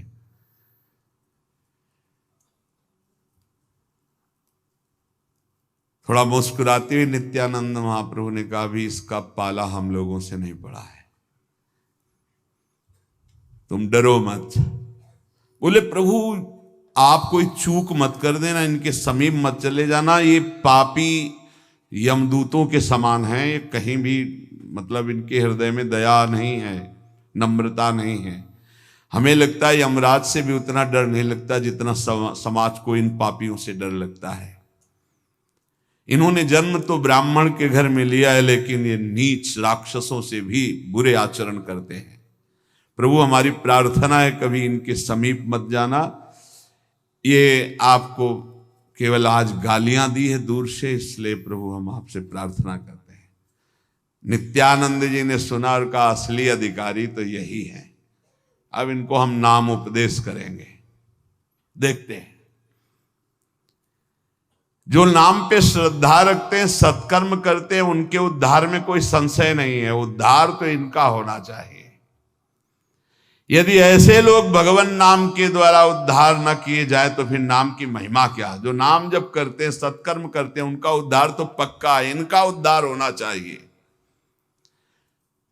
ऐसे पापी का उद्धार निश्चित होगा, क्योंकि एक बार इन्होंने हमें गाली दी है, अब इनका तो कल्याण होगा। कुछ तो दिया, यही बड़ी बात होती, संतों की यही बड़ी बात होती। माधोदास बाबा माधुकरी मांगने जाते थे तो एक माई बहुत बुरे स्वभाव की थी, जहां देखती तो सैकड़ों गालियां शुरू कर दे। संतों का जिद्दी स्वभाव होता है, और यह सिद्धांत में सिखाया जाता है कि जिस गली में अपमान हो उस गली में जरूर जाइएगा। लेकिन आप देख लीजिएगा, जिस घर में कुर्सी डाल के मधुकरी मिलेगी उसी में जाएंगे, और जिस दरवाजे में गाली मिलेगी उस एरिया में नहीं जाएंगे। और जबकि उपदेश है, जिस घर में कुर्सी डाल के बैठाला जाए कभी मत जाना, और जिस घर में गाली मिले वहां जरूर जाना, क्योंकि मधुकरी का रंग वही सही ढंग से बैठेगा आपके हृदय में। लेकिन उल्टा होता है, साधक घबरा जाता है, इस गली वाला गाली देता, ले जाएंगे, वहीं जाना चाहिए। गाली देने वाले एक दरवाजे, राधे श्याम, फिर गाली मिले, खड़े होके फिर एक बार बोलो राधे श्याम, फिर वो मारने को दौड़े तो भाग जाओ। हाँ। तो आपके हृदय की दशा इतनी महान हो जाएगी कि ठाकुर जी मिल जाएंगे, पक्का समझ लो। नित्यानंद जी ने विचार किया, सही अधिकारी तो यही हैं। हमारे प्रभु के नाम की बड़ाई इसी बात में है कि ऐसे नीच पुरुषों का उद्धार होना चाहिए। जैसे लोग कह देते हैं कि आपके पास वो तो आने लायक नहीं थे, आपने क्यों बैठाला? नहीं, तुम भले मत आओ, क्योंकि तुम दूर से सुनकर हमारी बात मान रहे हो। आज प्रभु उनको घेर कर लाए, आज राधा राधा बुलवाएंगे हम उनसे। आज के बाद इनके जीवन के खाते में एक ऐसा पुण्य चढ़ जाएगा जो इनका कल्याण करके ही रहेगा। वृंदावन आए, संत से मिले और राधा राधा बोले। हम ऐसे लोगों से बुलवाते हैं, बोलो राधा राधा, राधे राधे, हम कहा बोल राधा राधा। 5 बार बोल, राधा राधा बोल, राधा राधा राधा राधा राधा, जा काम हो गया। हाँ, चाहे अफ्रीका से आओ चाहे अमेरिका, राधा राधा बोल, 5 बार बोल राधा राधा। वो आए तो हम कहा 5 मिनट शुरू कर राधा राधा, बोले यहाँ जपे, ऐसे नहीं बोलो हमारे सामने, क्या बोलोगे, बोलो। क्यों? इसलिए कि इस भूमि पर बैठकर तुमने संत के सामने राधा राधा बोला, अब तुम्हारा पक्का कल्याण। माधवदास बाबा जी उसी के यहाँ मधुकरी मांगने पहले जाते हो, जो ही जाते से गाली देना शुरू कर दिया। अब ये अपनी निष्ठा में, वो अपनी निष्ठा में। एक दिन पोछा लगा रहे थे, मानेगा नहीं, ये सब चीजें मिलती हैं कृपा से, बहुत बढ़िया कृपा मिलती है। पोछा उठाया, मारा ऐसे, बाबा ने कहा आज मिला कुछ, माधवदास बाबा ऐसे लिए बोले अभी तक तो गाली मिलती थी, आज पोछा मिला है। गए, पानी से पोछा धोया, देखा काम आएगा, उसके बर करके बत्ती बनाई कपड़े की, और उसमें घी डाल करके दीपक जला, जगन्नाथ जी के यहाँ जलाया। ये भिक्षा में मिला था प्रभु से। कुछ दिनों बाद उस माई की ऐसी बुद्धि बदली कि बाबा जब गए, राधे श्याम, रो पड़ी। कुछ और उपदेश नहीं देना पड़ा, सेवा पहुंच गई ना, रो पड़ी, बाबा मुझ पापिनी का उद्धार होगा, मैंने आपको इतनी। बोले माँ तुम्हारा उद्धार हो गया, तुमने जो पोछा दिया था वो दीपक जगन्नाथ जी के प्रकाश के काम में आया, तुम्हारा परम मंगल हो जाए। ऐसे होते संत जनों का स्वभाव, गाली देने वाले का परम मंगल कर देना। प्रशंसा इसी बात की भगवान के नाम के कि ऐसे पापियों को परम पद मिले, तब ये विशेष नाम की कृपा के अधिकारी हैं। अनाधिकारी को देखो, महापुरुषों का स्वभाव होता है। प्रचार वाले को इतनी सामर्थ्य होनी चाहिए कि किसी कामाशक्त की आकर्षण वृत्ति में ना फंसे, और धनाशक्ति की धनाकर्षण में ना फंसे, और घोर अपमान होने वाले को भी नाम सुनावे, तब प्रचार का अधिकार प्राप्त होता है। प्रचार करने गए धन की भावना, प्रचार करने गए काम भोग में परास्त हो गए, प्रचार करने गए मान में परास्त हो गए, तो आप ही लुढ़क गए, तो उद्धार क्या होगा? ऐसा इसीलिए प्रचार तब करना चाहिए जब भगवत प्राप्त हो जाए, तभी वास्तविक प्रचार होता है। भगवान नाम का उपदेश करने का अब इनका अवसर आ गया है। नित्यानंद महाप्रभु ने कहा, क्यों? पहली बार में इन्होंने दिया है क्या? गाली। अब बदले में हम देंगे नाम, देखते इनका कल्याण होगा कि नहीं। राधा बाबा ने कहा था कि महापुरुषों की दृष्टि होती है, एक बार पड़ गई तो पीछा, हाँ वो फिर पीछा नहीं छोड़ेंगे, उसका कल्याण करके छोड़े। जा भाग, कितना भागेगा, जहां भागेगा हर चौराहे पर तुम्हें मिलेगी कृपा, और तेरा उद्धार होके ही रहेगा। इसीलिए महत्संगस्त दुर्लभ हो, बड़ी कृपा होती जब भगवान, देखो ऐसे पर कृपा हो गई। नित्यानंद महाप्रभु का दर्शन किया, गाली शुरू कर दी, और उनकी दृष्टि गई तो बोले अब इनका उद्धार पक्का होना। उनके उद्धार में क्या संशय रहेगा? नित्यानंद जी ने मन ही मन विचार किया कि इन बेचारों का अब मंगल का समय आ गया है, इनको हम नामोपदेश करेंगे। भगवत प्रेमी महात्माओं का संकल्प मात्र बड़े से बड़े पापी को परम पद में पहुंचा सकता है। सत्रति सत्रति सा लोकांतारयति। अब हम समझे भगवान के विधान को कि श्री कृष्ण चैतन्य महाप्रभु जहां विराजमान है, इन दोनों की ड्यूटी क्यों लगी है, क्योंकि अब इनका उद्धार होना है। नित्यानंद महाप्रभु जी ने हरिदास जी से कहा, नामाचार्य हरिदास जी से, इनको उपदेश किया जाए चल के। हरिदास जी ने कहा, बर्र के छत्ते में बिना मतलब ईंट मारना चाहते हो? अरे प्रभु ये बहुत ही दुष्ट है, कैसे? नित्यानंद जी ने कहा, अरे कुछ नहीं होने वाला, चलते नजदीक से बोलते, नाम जोर जोर से चिल्लाएंगे ना, महाप्रभु कहते कि नाम का जय घोष करना चाहिए। हरिदास जी ने कहा, प्रभु आपके मन में जो बात आई ना, पहली बात इनके ऊपर कोई प्रभाव नहीं पड़ेगा, और दूसरी बात सिंह के मुंह में जाके हाथ डालना ये नाम प्रचार नहीं कहलाएगा, आत्महत्या कहलाएगी। प्रभु बिल्कुल मत जाओ इनके पास, है ऐसे। आप कहोगे किसी ऐसे प्रांत में चलो जहां कोई नाम नहीं जानता, हम खूब प्रचार, इनके सामने मत चलो, सिंहों के मुंह में हाथ मत डालो, ये ऐसे है। नित्यानंद महाप्रभु ने कहा यही महाप्रभु चैतन्य देव का आदेश है कि अनाधिकारी को भी नाम का। बोले प्रभु हम तो कह रहे हैं प्रचार बंद हो जाएगा, प्रचार बंद हो जाएगा ऐसे लोगों के संग से, ये प्रहार कर देंगे, मानेंगे नहीं, ये दुष्ट हैं प्रभु। नित्यानंद जी ने कहा आपकी बात ठीक है, लेकिन महाप्रभु चैतन्य देव का उद्देश्य है कि पात्र अपात्र का ध्यान ना रखकर सबको नाम उपदेश करना चाहिए, चाहे पापी हो चाहे पुण्यात्मा, भगवान का नाम सबको मंगल करने वाला है, इसलिए हमें लगता है इनको उपदेश देना चाहिए। हरिदास जी ने कहा ठीक है, जब आपको ठान ही लिया है तो ठीक है। प्रभु हमें ऐसा लगता है कभी अचानक सामने पड़ जाए तो नाम उच्चारण करके भाग लेंगे दोनों लोग, वहां जाने की जरूरत क्या है। नित्यानंद का देखिए, जो अधिक बीमार होता है डॉक्टर उसके पास जाता है, ये बहुत बीमार है, इनके पास चला जाए।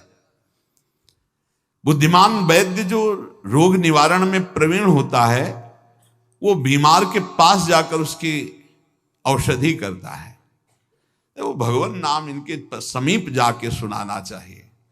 हरिदास जी ने कहा जैसी इच्छा, चलने को तैयार है, एक एक कदम बहुत संभाल करके चल रहे हैं, दोनों जन अपने हाथ ऐसे पकड़े एक दूसरे की, जहां आया तो भाग पड़ेंगे, क्योंकि पता था वो ऐसे थे। डेरे के नजदीक पहुंचे, बादशाह की फौज मिली हुई थी उनको, आसपास सब सुरक्षा, निर्भीक एक महान बैरागी सन्यासी नित्यानंद महाप्रभु लंगोटी कीड़ लगाए, बहुत ही अद्भुत स्थिति। और एक नाम की महिमा तो सुनी चुके हैं आप कल इनकी, ठाकुर हरिदास जी, दोनों ऐसे पकड़े हुए, अब बालवत चेष्टा समझो। सैनिकों ने रोका, कहां जा रहे हो? नहीं हमें अंदर बुलाया गया, उनसे बात करना है। बात करने के ग्रामीण आए ही थे, इसलिए अंदर की तो वो दोनों शराब पिए लाल आंख किए बैठे हुए थे। नजदीक गए, क्या चाहते हो? तो उनका कृष्ण कहो, कृष्ण भजो लेहु कृष्ण नाम, कृष्ण माता कृष्ण प्रीता कृष्ण धन प्राण, हरे कृष्ण कृष्ण कृष्ण हरे हरे, हरे राम राम राम हरे हरे। कीर्तन सुनो, अरे भगाओ इनको, कौन इनको अंदर आने दे। एकदम वो क्रोधित हो गए और उठाया, वहां से मारने को दौड़े। वो तो पहले तैयार थे, कृष्ण कृष्ण कृष्ण, भागे दोनों लोग। पकड़ो इनको, जाने न पाए, इनको बांध लो। बस नित्यानंद महाप्रभु ठाकुर हरिदास जी ने नेत्र मिलाया, भाग लो दोनों, कृष्ण कृष्ण कृष्ण कृष्ण, भागे कह के ऐसे। देखो ये है नाम प्रचार, इनका कल्याण हो गया। अब नाम सुना दिया ना, अब इनका कल्याण हो गया। नित्यानंद महाप्रभु तो सरहरा वदन एकदम, मानो भगवान बलराम जी। ठाकुर हरिदास जी का थोड़ा हफने लगे, बोले प्रभु कितनी दूर निकल आए, कहीं ऐसा तो नहीं पीछे आ रहे। पीछे मुड़ के नित्यानंद जी ने देखा, बाह पकड़ ली, बोले अभी पीछे ही है। घसीटते हुए भागे ठाकुर हरिदास जी को, जगाई मधाई, कुछ दूर दौड़े, फिर नशे में थे इसलिए बैठ गए।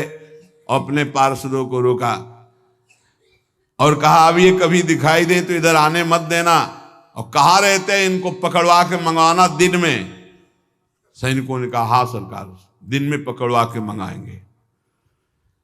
हरिदास जी हाफ हाफ करके पीछे बोले और नित्यानंद जी से कहा, हम कहा था कि बर्र के छत्ते में काहे को ईंट मारोगे। देखा प्रभु क्या प्रचार हुआ, कुछ फर्क पड़ा उनको।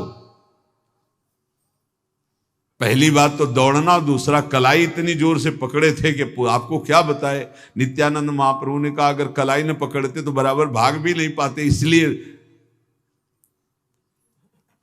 हरिदास जी ने कहा कि देखो हम कहते हैं कि प्रभु की ऐसे लोगों के संग ना किया जाए, यही अच्छा रहेगा। प्रभु ये लोग सुधरने वाले नहीं हैं। हरिदास जी ने जब ऐसा कहा तो नित्यानंद महाप्रभु हंसकर बोले, उनका कल्याण हो गया। तुम क्या समझते हो उनका कल्याण हो? बोले रहने दो प्रभु, उनका कल्याण हो, इतने महान अपराध करने वाले। हंसते हुए नित्यानंद जी ने कहा कि इनका कल्याण हो गया, फिर समझ लो इनका कल्याण हो गया। उसी बल से हम जैसे कहते हैं ना, एक बार राधा बोला सुना, ये रजिस्टर में बहुत बड़ा हिसाब पड़ेगा। नित्यानंद जी ने कहा एक दिन देख लेना इनको, अगर ये महाभागवत न बन जाए तो हमको बताना, नाम बीज हमने बो दिया। बलिहारी है ऐसे महापुरुषों की, ऊसर में भी फसल तैयार कर दी। ये जे भी चैतन्य महाप्रभु के समीप गए, महाप्रभु ने कहा देखो प्रचार मंडल के मुखिया आ गए, क्या नगर का वृत्तांत है? हरिदास जी ने कहा प्रभु बहुत चंचल है नित्यानंद महाप्रभु, आज पिटने से बच गए, नहीं पक्का पिटते, ऐसी जगह प्रचार करवाने के लिए गए। प्रभु ने कहा क्या बात हो गई, क्या नई चंचलता कर दी? हरिदास जी ने पूरा वृत्तांत सुनाया कि हमने मना किया था पर ये माने भी नहीं, वो लोगों ने बहुत गालियां दी, मारने के लिए पीछे दौड़े, ऐसा ऐसा पूरा वृत्तांत सुनाया। तो बोले प्रभु वो लोग चिल्ला चिल्ला के कह रहे थे इन कीर्तन करने वाले की खैर नहीं, दिन में बंधवा के मंगाना और सबको पीटेंगे। प्रभु मुझे लग रहा है कहीं ऐसा कुछ ना हो। नित्यानंद जी बीच में बोल पड़े, देखो महाप्रभु आपका आदेश है कि पात्र और अपात्र को ना देखा जाए, सबको नाम का उपदेश किया जाए। प्रभु आपकी आज्ञा का पालन किया है। प्रभु हम तो आपके एक एक शब्द पर अक्षरशः वैसे ही चलते हैं जैसा आपका आदेश होता है, और आप अगर ये समझते हैं कि मैंने गलत किया तो प्रभु क्या आपका अवतार ऐसे लोगों के उद्धार के लिए नहीं हुआ? आप प्रभु विचार कीजिए, क्या नाम प्रचार के लिए कठिनता देखी जाती है या सुगमता देखी जाती है? ना कठिनता ना सुगमता, केवल नाम का प्रचार। प्रभु आपका आदेश है कि चांडाल पर्यंत महान पापी को भी नाम का उपदेश दिया जाए। प्रभु हम जन्म से ही घर बार छोड़कर टुकड़े पाते हुए भिक्षा के आपकी शरण में हैं, हम आपकी आज्ञा का उल्लंघन नहीं कर सकते चाहे प्राण चले जाए। जब ऐसी बात नित्यानंद महाप्रभु की सुनी तो हंसते हुए कहा कि श्रीपाद नित्यानंद जी की जब ऐसी भावना है तो ऐसे कोई पापी ही नहीं जिनका उद्धार ना हो सके। महाप्रभु श्री कृष्ण चैतन्य देव ने कहा। पास में बैठे हुए श्रीवास और गंगादास भक्तों ने कहा प्रभु कोई महाभागवत नहीं जिनकी चर्चा कर रहे हैं, घोर राक्षस हैं, राक्षस। संपूर्ण नगर में उनका आतंक छाया हुआ, कोई बहन बेटी माता इनकी क्रूरता से नहीं बच सकती, बहुत ही राक्षस हैं। उनका नाम जगाई मधाई है प्रभु, बहुत क्रूर हैं। प्रभु ने हंसते हुए कहा कि उनकी क्रूरता जोरदार है या हरि की दयालुता? अरे जिन्हें नित्यानंद जी ने निश्चय कर लिया है कि इनका उद्धार हो जाए, वो पापी कैसे रह सकते हैं? श्रीपाद की कृपा हो गई, अब इनका उद्धार पक्का। महाप्रभु श्री कृष्ण चैतन्य देव ने कहा। मानो महाप्रभु ने निश्चित कर दिया कि अब जगाई मधाई का उद्धार पक्का हो जाएगा। महात्मा का दर्शन होना ये अंतिम जन्म का प्रतीक है कि अब हमारा संसार से अंतिम जन्म है। सच्ची मानो, जब कभी किसी का अंतिम जन्म होना होता है तो भगवान के प्रेमी संतों का संग मिल जाता है। साधु नाम दर्शनम पुण्यम तीर्थभूता ही साधवः कालेन फलते तीर्थम सद्यः साधु समागमः।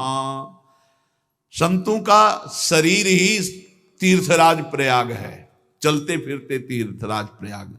मुद मंगल में संत समाजू जो जग जंगम तीर्थ राजू।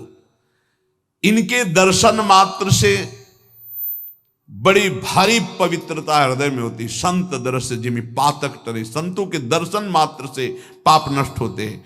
तीर्थों का तो नियम पूर्वक बहुत काल तक अवगाहन किया जाए, सेवन किया जाए, तब पाप नष्ट होते हैं। और संत तत्काल कालेन फलते तीर्थम, और सद्यः माने तुरंत, तुरंत साधु समागमा, दर्शन मात्र से पाप का नाश ये संत दर्शन से होता है।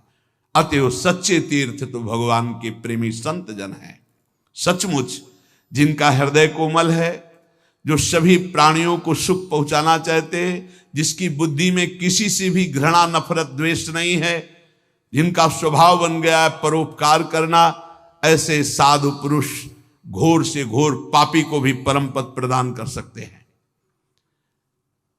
महात्माओं की स्वाभाविक इच्छा होती है कि कोई दुखी ना हो। यदि प्रसन्नता पूर्वक वो किसी को भी हृदय भरी दृष्टि से देख ले तो उसी दिन से उसका परिवर्तन शुरू हो जाएगा, उसका बेड़ा पार हो गया। जिसको किसी भगवत प्रेमी महात्मा ने अपना करके देख लिया, ये मेरा जन है, अब चाहे जितनी खोटी बुद्धि हो, चाहे जितना कुसंगी हो, बस महात्मा का संग न छोड़े तो काम बन जाएगा। और महात्मा का संग तुम करो न करो, अगर थोड़ा भी हाथ पकड़ा दिए तो तुम्हें छोड़ने वाले नहीं।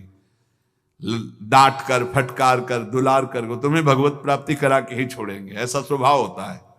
नहीं, ये लगता है ना कि हमारी हार हो जाएगी, जैसे कोई साधक, तो फिर लगता है कि नहीं नहीं तुम्हारी हार नहीं है, सीधे मेरी हार। अगर तुम्हें भगवत प्राप्ति ना हुई तो मैं हार गया, माया जीत गई।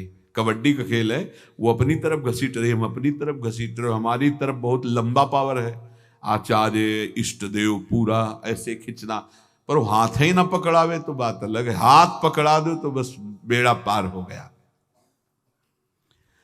घोर पापी जगाई मदाई का नित्यानंद महाप्रभु जी ने नाम सुना करके प्रारंभ कर दिया, कल्याण का बीज बो दिया।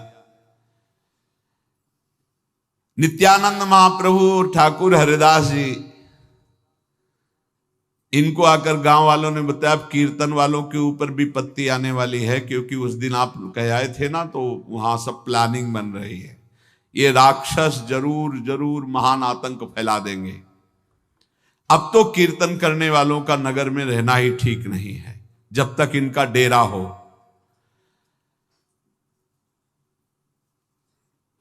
नित्यानंद महाप्रभु ने कहा किसी को कुछ अब डरने की जरूरत नहीं है, ये अनुमान लगाना बंद करो, श्री कृष्ण कृपा से कीर्तनकार सुरक्षित हैं, आज तक कोई हानि नहीं हुई, आगे कैसे हानि हो सकती है। महाप्रभु का घर गंगा जी के समीप था, घाट पर स्नान करने महाप्रभु जाते थे, वहीं समीप में डेरा था जगाई मधाई का। ये दिन में तो सोते थे, रात्रि में राक्षसों की भांति शराब पीकर उन्मत्त घूमते थे, जो मिल जाता वह मार पीट प्रहार खून खच्चर, यही स्वभाव था। रात्रि होते ही शाम से कोई भी अपने घर से बाहर नहीं निकलता था। दिन में ये सोते थे, रात्रि में सब राक्षस की भांति अपने परिकर से पूरे नगर में घूमते थे। और रात्रि में नियमित रूप से कीर्तन होता था महाप्रभु चैतन्य देव के परिकर का, मंजीरा वाद्य मृदंग आदि बज रहे थे, बीच बीच में हरि बोल कीर्तन संकीर्तन त्रितापहारी, जहां नाम संकीर्तन होता सारे पाप नष्ट हो जाते हैं। नाम संकीर्तनम यस्य सर्व पाप प्रणाशनम, बड़ी ध्वनि उच्च स्वर से हो रही थी, नाम के बीच में हरि बोल और अद्भुत नृत्य। एक परिकर बंगाल से आया था, यहाँ कामधेनु गौशाला में काफी दिन कीर्तन हुआ।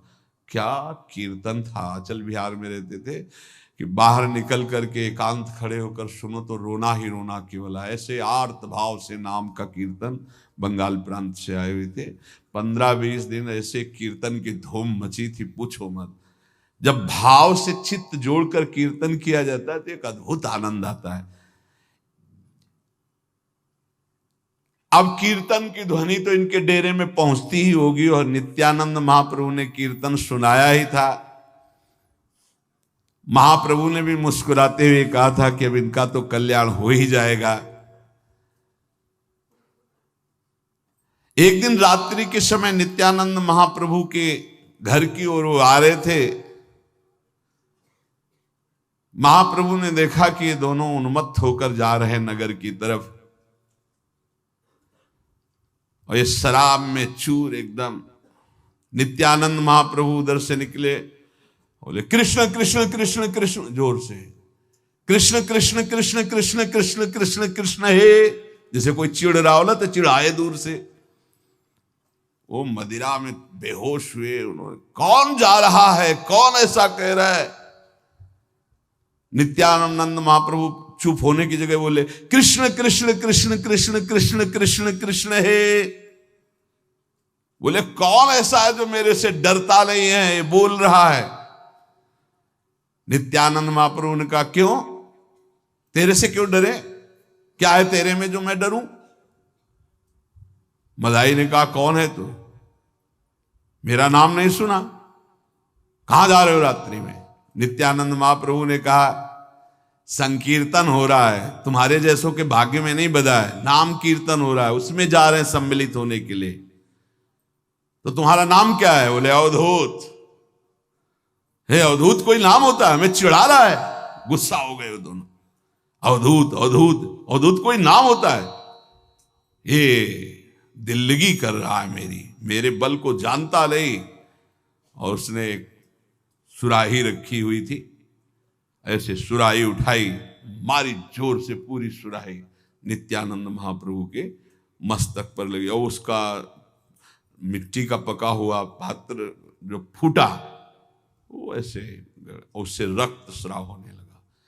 उसके टूटे हुए कपड़े से जब रक्त स्राव माथे से होने लगा उपहार में, अब इतनी जोर का मारा था कि बड़ा भारी रक्त स्राव हुआ, सब ऐसे कपड़े लाल रंग से रंजित होने लगे। नित्यानंद महाप्रभु उस समय भगवान से प्रार्थना कर, क्रोध नहीं, प्रभु अब तो उद्धार कर दो इनका।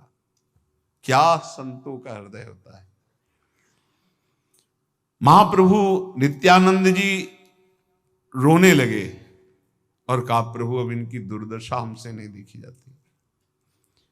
मतलब क्या हृदय है महापुरुषों का, क्या हृदय है भगवान के निज जनों का, जिनके शरीर में उन्होंने आघात किया, मारा, रक्त स्राव हो रहा, उनके लिए प्रभु की तरफ देख करके, प्रभु अब इनकी दुर्दशा देखी नहीं जा रही, अब इन पर कृपा करो। ये केवल महापुरुषों की ही स्थिति होती। करत जे अनुशहन निंदक तीनों पे अनुग्रह कियो। नित्यानंद जी के इस प्रकार अश्रु प्रवाह करके भगवान की तरफ पुकारने में और चिढ़ गया, क्योंकि शराब के नशे में। दूसरी बार जब प्रहार करने को उद्यत हुआ तो जगाई ने हाथ पकड़ लिया। मधाई की अपेक्षा जगाई थोड़ा सा कोमल प्रकृति का हुआ और उसने कहा, तुम्हें पता है तेरे लिए प्रार्थना वो कर रहे हैं, तू शराब के नशे में जान पा रहा है वो क्या कह रहे हैं? वो भगवान से प्रार्थना करेंगे, तुम्हारा मंगल होना चाहिए, दोबारा प्रहार मत कर देना। विरोध में आ गए जगाई जी मधाई के। नित्यानंद महाप्रभु तो आनंद से वो पूरा शरीर रक्त से, मधाई ने दोनों हाथों से ऐसे, जगाई ने मधाई को ऐसे दोनों हाथों से बांध लिया और कहा, बिल्कुल नहीं, अब नहीं। लाल लाल आंख किए हुए मधाई ने कहा, ये तो सीधा अपना नाम भी नहीं बता रहा था, कह रहा था अवधूत अवधूत और कृष्ण कृष्ण कृष्ण, इसको मेरे बल का पता। घसीट ले गए जगाई जी मधाई को। तूने क्यों रोका? मैं उसे मारूंगा। जगाई ने कहा, देखो शांत हो जा, वो सन्यासी है, वो ठीक कह रहे थे, उनका सन्यास मार गए तो अवधूत बोल रहे थे, अवधूत का क्या गांव क्या नाव, आप इतना क्यों नाराज हो रहे? देखो सन्यासी जन मांग के खाते हैं, जहां होता है वहां पड़े रहते हैं, अवधूत तो होते ही हैं। बड़ा प्यार देकर शांत किया जाए मधाई को। नित्यानंद महाप्रभु को तो कोई होश ही नहीं था, रक्त स्राव और नाम कीर्तन, रक्त बह बह करके जमीन पर भी जा रहा था। महाप्रभु चैतन्य देव कीर्तन आरंभ करने वाले ही थे, किसी ने दौड़कर आकर कहा, महाप्रभु बहुत ही दयनीय दशा हो रही, नित्यानंद महाप्रभु को मधाई ने मारा है। तो चैतन्य महाप्रभु के तो होश उड़ गए, नित्यानंद को मारा? वो तो हमारे प्राण हैं, हमारे प्राण से भी अधिक प्यारे, उनको मारा। नित्यानंद जी के इस दुखद समाचार को सुनकर भाग पड़े महाप्रभु चैतन्य देव। सारे भक्त मंडली उनके पीछे, किसी के गले में ढोल, कोई मंजीर, कोई मृदंग, ऐसे सब करताल लिए हुए भाग पड़े। और नित्यानंद जी आनंद के उद्रेक में नृत्य कर रहे हैं, सारे कपड़े रक्त से भीजे हुए, भूमि में भी रक्त, ऐसे रक्त रंजित देख करके नित्यानंद महाप्रभु को ऐसे हुंकार मारा चैतन्य महाप्रभु ने।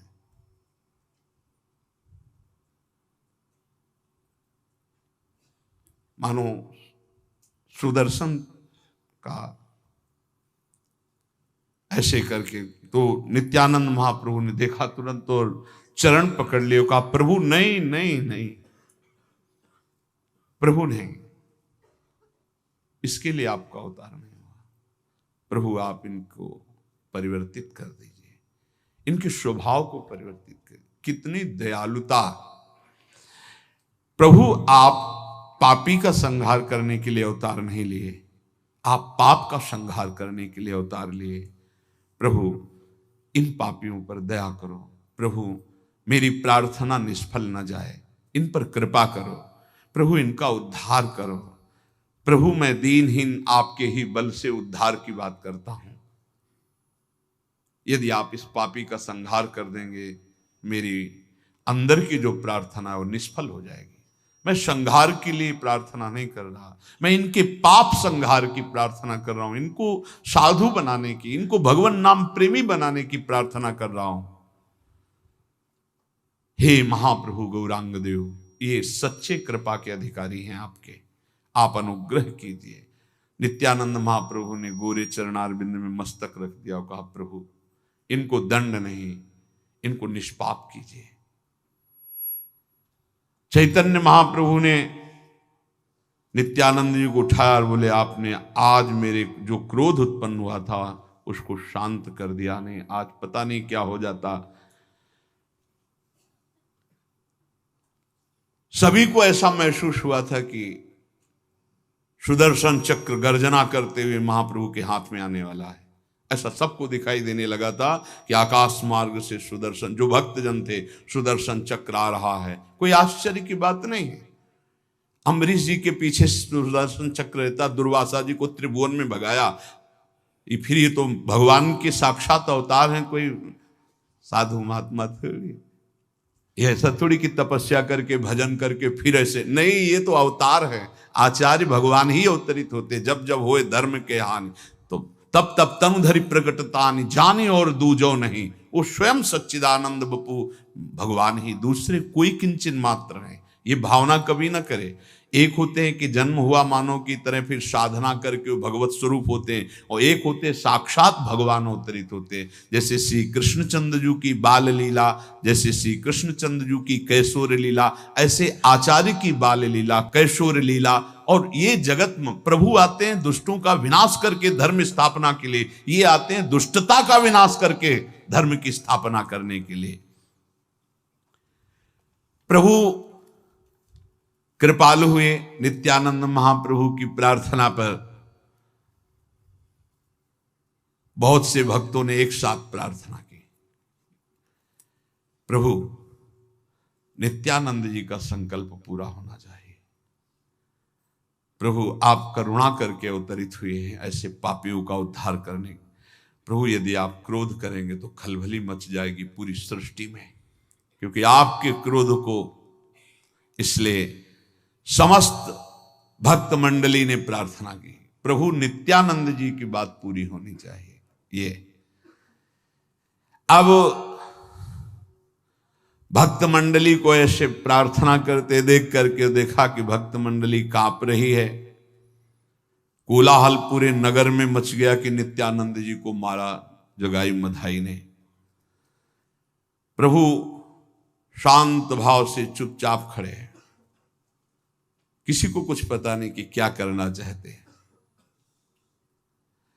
शास्त्रों भक्तों ने सुदर्शन चक्र के दर्शन किए थे। जब नित्यानंद महाप्रभु चरणों में गिरे तब अंतर ध्यान हुआ, ने आ चुके गर्जना करते हुए शास्त्रों भक्तों ने देखा था कि सुदर्शन चक्र आ चुका है। नित्यानंद जी की प्रार्थना से सुदर्शन चक्र आकाश में अंतर ध्यान हो गया। ऐसा नहीं कि केवल भावना हुई थी। हरिदास जी ने, ठाकुर हरिदास महाप्रभु की तरफ देखा और कहा, प्रभु अब देरी नहीं, इनका उद्धार होना चाहिए।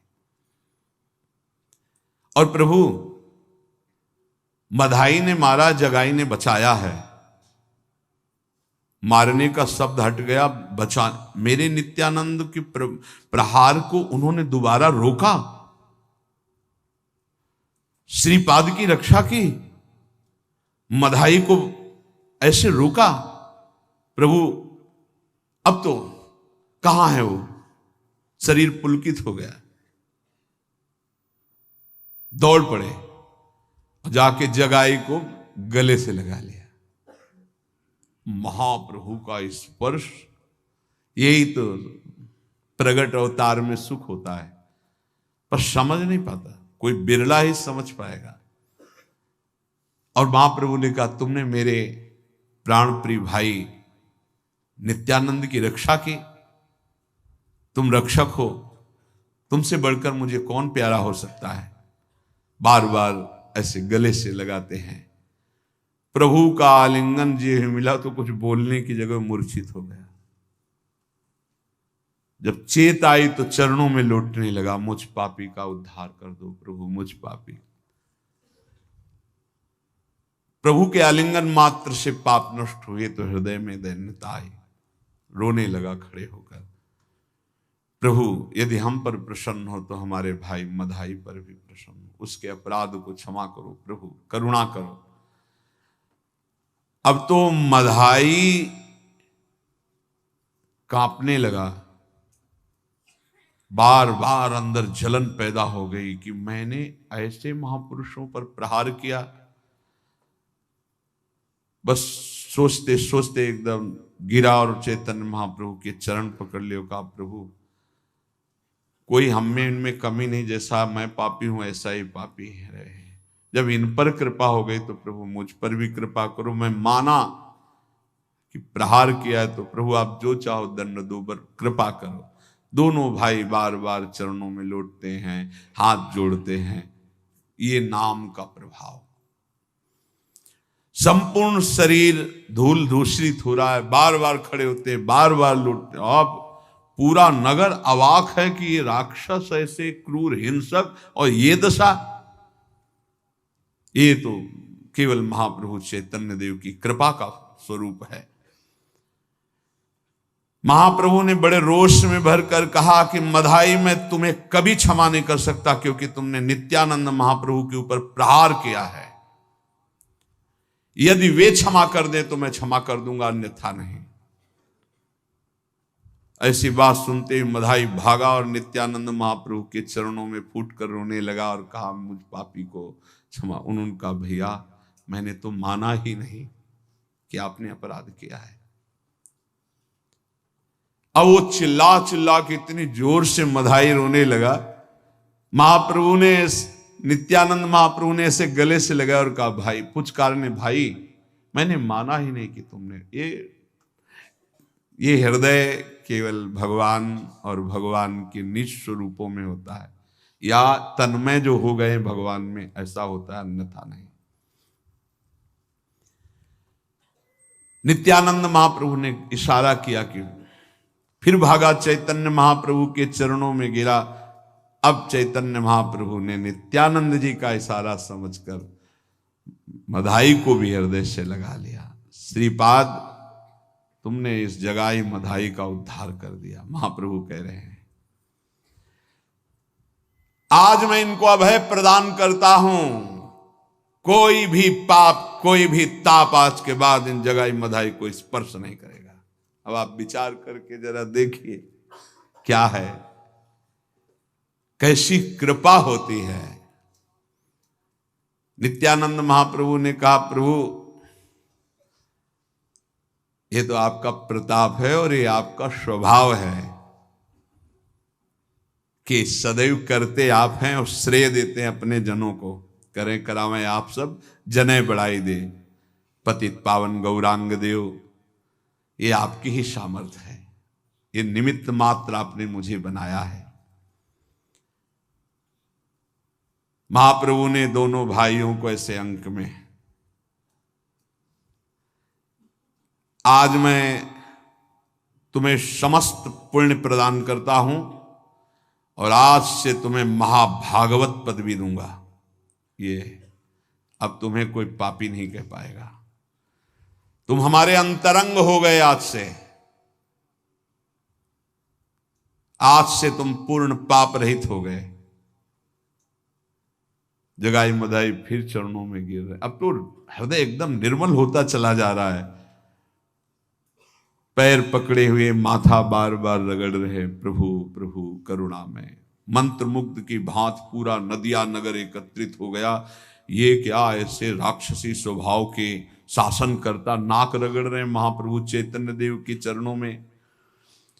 अब तो पूरा नगर आनंदित हो रहा है। महाप्रभु का प्रभाव प्रताप और ऐसे नीचों का उद्धार। अब बड़े जोर से कीर्तन हुआ, मृदंग ढप आदि बजते हुए। भगवान का जैसा स्वभाव ऐसे भगवान के प्रेमी जनों का स्वभाव होता है। सकृदेव प्रपन्नाय तवास्मीति च याचते अभयम सर्वभूतेभ्यो ददाम्ये तद व्रतम मम। भगवान कह रहे कि एक बार जो मेरी शरण में आके बोल दे मैं तेरा, मैं समस्त भूतों से वो अभय प्रदान करके उसे निष्पाप कर देता हूं। महाप्रभु ने कहा कि दोनों चलो गंगा की धारा में खड़े हो। आदेश खड़े, गंगा जल उठा, कहो आज तक जीवन में जो पाप किए मैं प्रदान करता हूं। फेंक दिया गंगा जल। कहा प्रभु ऐसा मुझे दंड मिले, मैं पापी हूं, मुझे दंड मिले, बस इतनी कृपा बहुत हो गई। आप शांत हैं, मैं जीवन भर नाम जप करूंगा, आपकी शरण में रहूंगा, लेकिन अपने पाप भोगूंगा, मैं ऐसा नहीं कर सकता। महाप्रभु ने कहा हमारे आदेश का पालन करो। सब भक्तों ने कहा जो महाप्रभु कह रहे कहो। आश्चर्य हो गया। गंगा जल लेकर दोनों भाइयों को संकल्प दिया, आज तक जो जीवन में पाप हुए मैं। महाप्रभु का गौर वदन श्यामल हो गया कुछ क्षण के लिए, इतने पाप थे उनके। पर महाप्रभु ने ऐसे गंगा में खड़े होकर के, ये कौन है ऐसा ऐसा स्वभाव, कहां अस स्वभाव को सुने न देखो, पूरा पाप लेकर के जगाई मधाई को महाभागवत बना। अब उनका जीवन ऐसे अश्रु प्रवाह करते हुए भगवान नाम जप करते हुए और बड़े महान हो गए। भगवान कैसे कृपा करते हैं, भक्तजन कैसे कृपा करते हैं। कुछ भी असंभव नहीं है भगवत प्रेमी महात्मा में और भगवान में अभेद। तस्मित जने भेदा भावात। अगर संत भगवत प्रेमी कृपा कर दें तो घोर पापी भी महात्मा बन जाता है। इसलिए बड़ी कृपा है हम सबके ऊपर। खूब नाम जप कीजिए, नाम के समान केवल नाम है, दूसरा कोई साधन नहीं। जीवन का परम रंग नाम है। प्रार्थना है, होली हो, कोई उत्सव हो, क्यों ऐसे जीवन को नष्ट करते हो। ये जितने उत्सव हैं सब भागवतिक हैं। उसका उत्साह आनंद भगवान नाम कीर्तन और पवित्र आहार विहार से।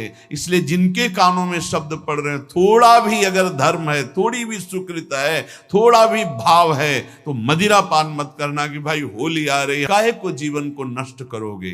कोई ऐसा गंदा आचरण नहीं। नाम कीर्तन करो, रंग खेलो, प्रिया प्रीतम का यश गाओ, ऐसे आनंदित होकर त्योहार व्यतीत करो। ऐसे राक्षसी भावों का अंदर नाम बीज रोपो कि जो तुम्हारी दुर्गति करे, तुम्हें नरक ले जाए। बड़ा कीमती मानव जीवन है, इसलिए संभल कर चलो और खूब नाम जप करो। शेष चर्चा आगे। श्री राधा वल्लभ लाल।